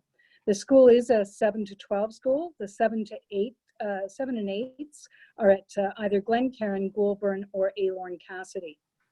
Stitsville and the Fernbank area where the school will be located are very fast growing, some of the highest building starts in Eastern Ontario. So our challenge was to come up with a boundary that is going to serve a cohesive community that's been waiting a good long time for this school, but not to have a boundary that is so large that we're going to create issues of attendance at that school too quickly. Although we do know there are going to be crowding issues. We also want to ensure that the schools that we're drawing from, you don't just create a school out of nowhere, you take from existing schools. We want to make sure that those schools are viable and sustainable. We have always attempted to create a family of schools wherever we've had a new boundary, and certainly through recent accommodation reviews. In this particular case, we are not going to be able to create that family of schools, and we were clear on that from the very beginning. What we ideally want to have is a school family where students start in kindergarten, know where they're going for their intermediate school and high school, and move forward with the same cohort. In this particular case, we're not going to be able to do it because there is no EFI offering in the elementary schools in the southern portion of this study area, Richmond, Goulburn, the rest of Rideau, the former Rideau Township. And so as such, we're going to have to keep those students from the south traveling up to Stitsville area schools for their EFI offering for the interim. We do think that once this moratorium is lifted on large scale studies, and also we do have new schools that are slated for the south, new elementary schools. Once a few of those things open up, we'll be back to look at those southern area schools and trying to realign them into a proper family of schools. We hope to have this issue resolved, we think, within the next 3 or 4 years with a new school in Richmond. We may be able to tackle it earlier. We very much hope that the province will lift the moratorium on large-scale studies. So at its last meeting in March, the working group did come to a consensus, as I said, about the boundary and program to present to the broader public for input. The first issue we tackled was the opening grade structure. Presuming that we open in September of 2022, opening with a 7 to 10 grade structure gives us 945 students with utilization factor of 70%. If you remove a small portion of a rural area to the west that was a subject of some debate, the 7 to 10 opening goes down to 910 students with utilization factor of 67%. Portables would be required with that opening grade structure in year 2. If instead you look at September 22nd, 2022 opening with a 7 to 9 rather than 7 to 10 grade structure, you have 723 students and a utilization factor of 53%. Without that rural area that I mentioned, 694 students with utilization factor of 51%. Portables would still be required at the school, but it pushes it off to at least year 3. Certainly when you look at the 7 to 9 opening structure, what we heard back strongly from the working group and then subsequently the public was they found that was far less disruptive, especially to those students who were in a high school setting, that you wouldn't start at a high school in grade 9 and then be compelled to move with part of your high school group onto a new school. So the 7 to 9 opening structure was very much favored. The recommendation for the programming for the school for its opening was for the 7s and 8s to have English, EFI, and MFI offerings, and for the 9 to 12 portion of the school having English and FI for all students. The new boundary that we looked at is essentially looking at the K to 6 boundaries of Aylorn-Cassidy, Stitsville, West Wind, the new Fernbank School, for which we set a boundary just recently, a portion of Castle Frank and Katimavik, which I will describe in a little better detail. It's an area that is, while currently directed to those schools, undeveloped. It's vacant land right now. It's an area west of the Carp River, and certainly the feedback that we got was that it seemed logically directed to the Stitsville area, that it more readily identified with the Stitsville area, and so we did support that. I think there were some concerns as well with the rural area to the west that I mentioned in some of the numbers and utilization factor. There's an area a rural area to the direct west of Stitsville that isn't sparsely developed right now. But again, we heard very strongly from that area that they more directly identified with Stitsville than they did any other area. And when it came to the high school numbers, we did not feel that the impact of taking that area away from the high school, particularly the 9 to 12, made a significant impact. So we have recommended that that rural area to the west be included. And again, to reiterate, 723 students with a utilization factor of 53%. In 2025, with all grades present, there will be a population of 1,656 students with a utilization factor of 122%. So you can see it does go to capacity and over very quickly. Portables will likely be required in year 3. That's not unusual. South Carleton, being the most impacted school, I would argue, still does remain sustainable. In the package, you do have projections. South Carleton goes from about 1,100 students to 850 students in 2026, with a utilization factor of 63%. We would note to you that there is some significant development in the area, and also we do know that we have to examine that area in an accommodation review, and are confident that we'll be looking at those numbers and capacities. But we feel that for primarily a rural high school, those numbers still remain strong. There are a number of other redirections required to perfect this boundary setting. I will highlight some of them. Aylorn-Cassidy is currently a K-8 school with 7 and 8 being directed to the new Stitsville High School, obviously, when it opens. Therefore, the working group and in turn staff are recommending a boundary adjustment between Aylorn and Stitsville Public School. We do know that there is growth in both of those areas, and we do feel that we can use this as an opportunity to balance it out. We have detailed this in the recommendation, and there is a sibling clause that goes along with it. So we hope that by doing so, we won't impact families. Try and cover that off. Grade 8 at New Stitsville, from grade 8 at the new Stitsville High School who come from Glencairn and Goulburn will have to go to 3 schools in 3 years. And that's something that we do try very hard to avoid. However, the comments that we got back generally were there would be some momentum, some enthusiasm about the new school, and they felt that this would outweigh the transition of going to 3 schools in 3 years.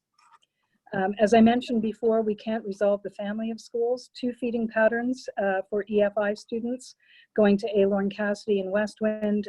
They will have to split up at high school level, some going to South, some going to the new Stitsville High School. We did hear those residing north of Fallowfield will be going to Stitsville, except those east of Eagleson. Those south will be going to South Carleton, according to our recommendation. Goulburn Middle School, ironically, will not physically be within its own boundary. This is something that has happened from time to time. Goulburn right now isn't in its own MFI boundary. Again, we have to get back down there and resolve this. We did talk quite a bit about the overcrowding of the Stitsville High School and what we could potentially do to resolve that. There was a good deal of discussion about whether the boundary should be at Fluellen Road or Fallowfield Road, Fluellen just being north, Fallowfield south. It ended up that everyone, almost everyone agreed that it should be a Fallowfield Road boundary, making it somewhat bigger, but also making it logical and correct and sustainable. We did look at an east-west boundary. That one really crashed and burned. We looked at it because we were asked to, but that left a portion of Stitsville that has been, you know, perhaps longing for this school the most and for the longest period of time out of the school itself. And so really to try and create something cohesive, we came up with, we did not go forward with an east-west boundary. Fallowfield Village came up as a point of contention, and currently they go, with the exception of EFI, they go to Richmond Public School and South Carleton. They were looked at to redirect to the Stitsville schools to see if they could be accommodated there. While there aren't a great number of students from this area, most similar to, it's arguable, the west rural area that I spoke of earlier, the point is that the impact is at the elementary level, and we simply do not have room in the Stitsville schools to accommodate those kids right now. Hopefully we'll be able, again, I don't mean to sound like a broken record, but we'll be circling back and maybe this can be included and sorted out at that point in time. We do know that the yield of students is relatively low, but we don't know where to accommodate them with the Stitsville elementary schools with the growth there. We have heard some concern from South Carleton High School with lower numbers. There's really no avoiding that, but I did want to highlight that to the board so that they're aware of this, that there is a concern from South Carleton that they're going from 1,100 and some students down to 850 over time and potentially lower if the growth in the Richmond area does not pick up and does not yield students. With regard to the amended consultation, I would like to thank the communications team for the assistance they gave. Instead of having a broad public meeting where we gathered in one spot, we had a very fulsome section of the website where we detailed all of these things. We also had the support of communications to do a thought exchange exercise. We had over 50 emails in asking questions. To thought exchange, there were 190 participants, 122 thoughts, 2,619 assigned stars to those thoughts. The summary of those comments you'll find on page 11 of the report. I can say that as feedback we got, it was generally supportive of the boundary that is recommended before you. The detailed recommendations can be found on page 14 of the report.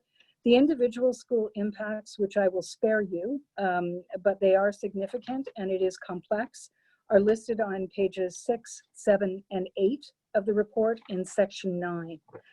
So I will not read them all to you. I would like to take a moment to thank the working group for all of the input that they gave. They were really diligent. It was a large group and we got some really good feedback from them. Thank communications again for the way they stepped in to support us in this modified consultation, and certainly to thank all who participated in this. And at that, I'll leave it and try and answer any questions you may have. Thank you very much, Manager Oskachuk.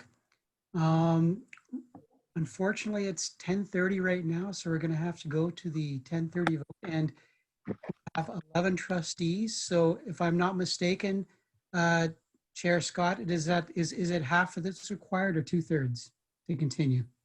At 10:30 we need 2/3 to continue, and there's the possibility as well, if we did continue, we would come up against 11 o'clock when it would be a unanimous vote by all of those who were present. The other possibility that also exists is to have a motion to continue this meeting at a future date to be determined, which could be tomorrow. It could be on a different date, depending on what we are able to work out for quorum and for staff availability. All right, so let's carry on with the 10:30 vote. All those in favor of continuing past, and we need 8 votes to continue. This failed. Sorry, I had my hand up to raise the idea of actually stopping the meeting and actually continuing it on a different day. Okay, so for I'd that, like to put a motion forward for that, please, rather than taking the 10:30 vote. okay, so that is something I think since it's board, turn the chair back over to Chair Scott to handle that.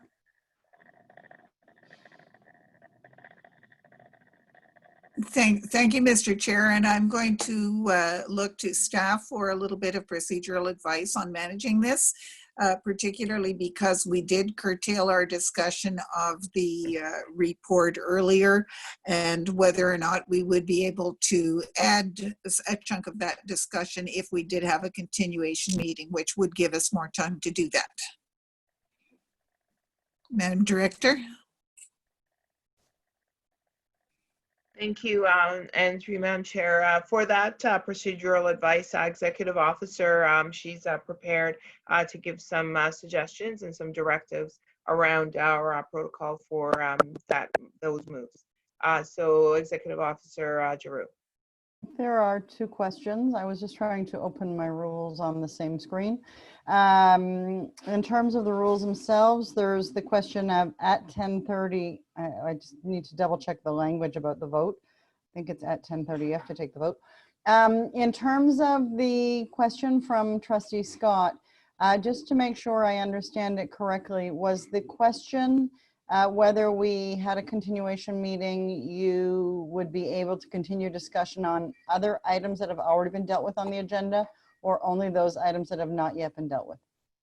And that is the one question, and the other question is how we get to a continuation meeting around the 10:30 vote. So if you just allow me a minute, I'm just at 10:30 p.m., the chair shall interrupt any item under discussion to call a vote on whether to continue the meeting. The vote is subject to limited debate on whether to continue the meeting and may limit the continuation to the item under discussion or specify additional agenda items or time for adjournment. The meeting will adjourn unless 2/3 of those board members present for the vote cast a vote in favor of continuing the meeting. So technically speaking, a motion to do something other than the continuation of the meeting should have happened prior to 10:30. At this point, if you take the 10:30 vote and you don't have agreement to continue the meeting, then we would have to look to schedule a meeting where we deal with the balance of the agenda. And normally we would pick up where this agenda left off. We could contemplate your question about other items, and I'm just trying to think that through on the spot. And I guess that would be determined at the approval of the agenda stage if the board was so willing. Thank you for that. And since Trustee Schwartz did have her hand up with reference to the 10:30 vote question versus a continuation meeting, and she did have her hand up before we hit 10:30, which was just about the moment that our staff presentation ended, I think I should allow her to put forward her motion. Trustee Schwartz. Okay, so my motion is that we continue this meeting at another date, and that we ask agenda planning to find a date in the near future where we can actually discuss the remaining items, in addition to actually having a discussion on the data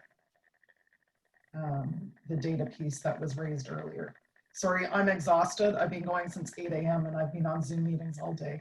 So I ask, so in my opening statement on the motion, I will just say that I think these meetings are far too long, and we should actually look at scheduling more meetings that are shorter in duration.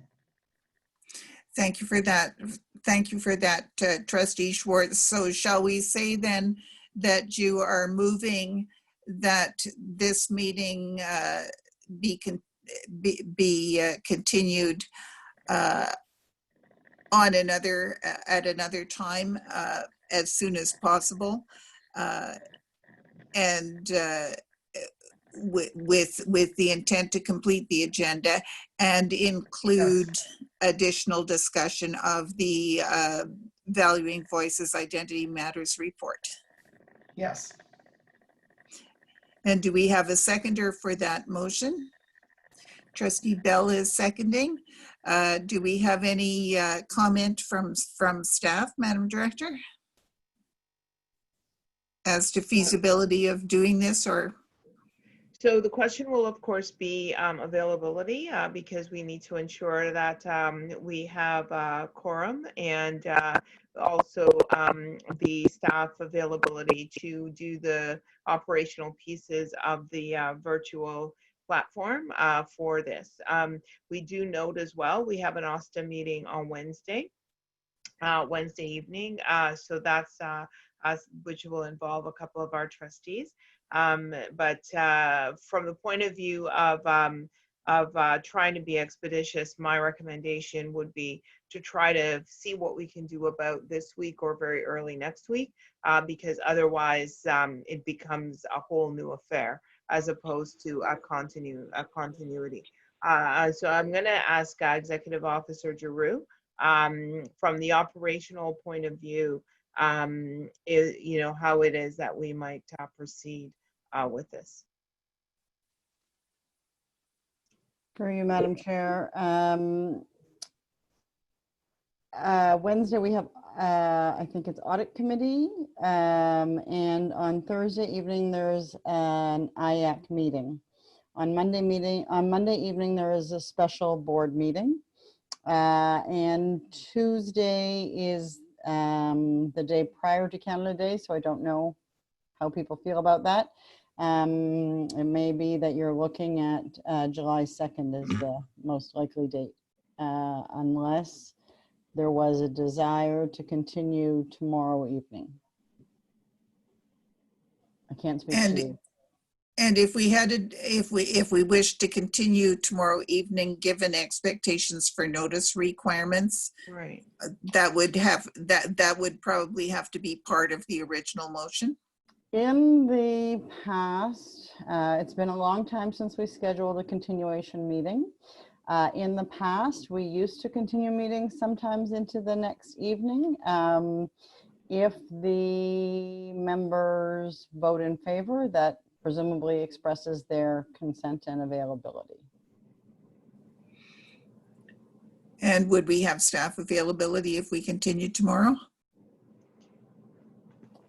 I'm always available to you, Chair. And I do know that CFO Carson might have some limitations around time, but we certainly would do our best. The other question is timing. If we are held to the typical 6:30, 7 o'clock, or if there is an appetite and opportunity for earlier than that, because we do know many of our trustees are indeed working, albeit most from home. So that's another question to entertain. But we certainly would be able to pull the operational piece together. I think if there's the number of trustees required to run the meeting tomorrow evening, we would do our best to accommodate that. If that is feasible, then it may be appropriate for someone to make an amendment, remembering we are in board, so people can only speak once to this.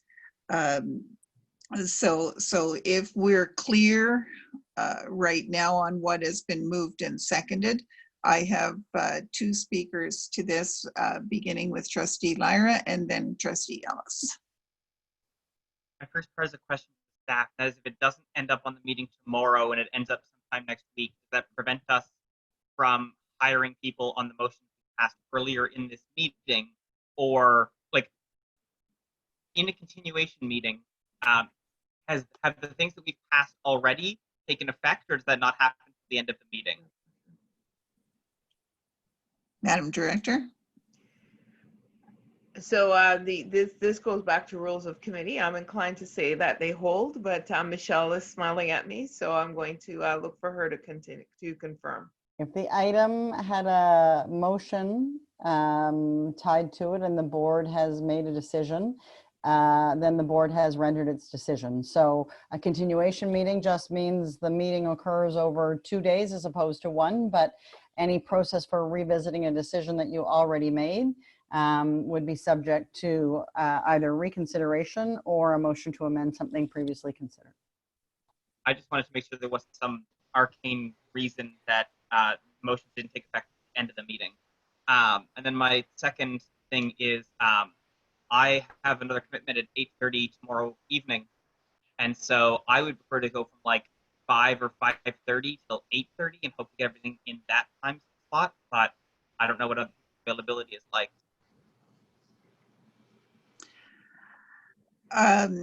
Thank you for that. I think that we would have to do a bit of a quickie survey to double check for when we would be able to have quorum, because even a continuation meeting requires that we have a quorum of trustees to be, but I think we could commit to offering some times in the earlier part and see if people were available to start, for example, at 5:30 or 6, as opposed to 6:30 or 7 or 7:30. But we will try to get it as early as we can, subject to having quorum. Can you put me on the list, Madam Chair, please? Is that it, Trustee Lyra? Yes, that's all. Thank you. And Trustee Ellis? I'd like to amend the motion to continuation to the evening of July 23rd. So we have a proposal to amend the motion to say continue on the 23rd of July. Sorry, June, July. I think you mean June. June, yes. 23rd of June. Tomorrow. And do we have a seconder for that? Trustee Jenkins will second that. Is that a friendly amendment? No. And I'm hearing no. So on the amendment then, any introduction, Trustee Ellis? Just trying to move things along, and I think we'll find out if we have quorum by the people who support this amendment. Thanks. And may I speak to it, Madam Chair? Speakers, Trustee Blackburn? Am I up first? Yes. Okay. Thank you, Madam Chair, and through you. It is not, in fact, true that all of us are working from home. I am not working from home. I am working outside the home many, many hours. And I can tell you, as the chair of OSTA, it's likely that our meeting which normally finishes quite on time, might go a little bit longer because we do also have a packed agenda with lots of tough decisions. But is it not plausible that we could do it Wednesday just a bit later, like at, say, 8, or Thursday? Oh, no, Thursday there's IAC. Well, I'm available on the 30th, too. But when people plan their employment, and you know, it's not really fair to give me less than 24 hours notice that I have to be in another meeting. Thank you for your comments, Trustee Blackburn, and that certainly gives people something more to consider, but it will depend on the vote. Anybody else wishing to speak on the motion that's on the floor to amend to state that we continue to on the 23rd of June? Madam Chair? Trustee Blackburn, you've already spoken Yeah, on the well, amendment. can I have a sense of what time this meeting would be at? Like, can we have it earlier than 7? That was what was requested, was that we try to start it sooner than that, but that's going to depend on whether or not we can get quorum. Okay, well, I'm available as like soon then, if that's going to be the case. Thank you. Any other speakers on the amendment? Back to you then, Trustee Ellis. Any wrap up on the amendment? Unneeded. We'll call the question then on the amendment, and we do not need a recorded vote for the vote on the amendment. All those in favor of the amendment?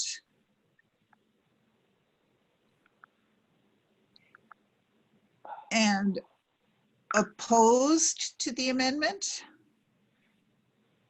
If you were voted in favor, take your hand down and put it up anew if you are opposed. And the amendment is carried. So that brings us back to the main motion. And I already had Trustee Blackburn on the main motion. Did you wish to speak to the main motion, Trustee Blackburn? As amended? No. Any wrap up on the motion, Trustee Schwartz?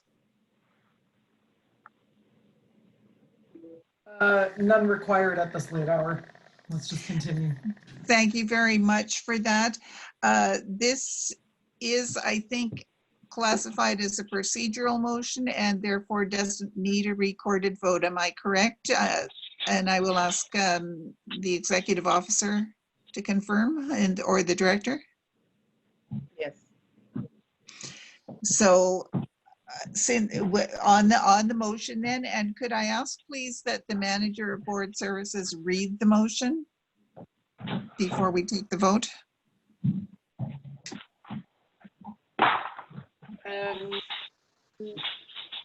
I have that 2020 board will be continued on 23 June 2020 to discuss the balance of the agenda, as well as report 20-059 summary of valuing voices. Thank you very much for that. So that has been moved and seconded, and I'm calling the question now. All those in favor, please raise your hands.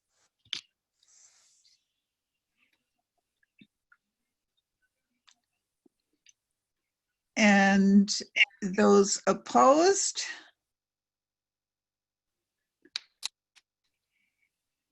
And the motion is carried. And we are now adjourned until tomorrow evening. Time to be confirmed, subject to quorum check, and we'll get a question out to you within the next few minutes, I hope, asking for your availability for various start times. Are we good, Madam Director? Yes, we are. Thank you very much, and thanks to all of you for a good discussion of a number of issues tonight. And I'm pleased actually that we are able to continue tomorrow to have some further discussion on some of the very important and significant information that we were provided tonight by staff. Good night, all. Okay, thank you. See you tomorrow.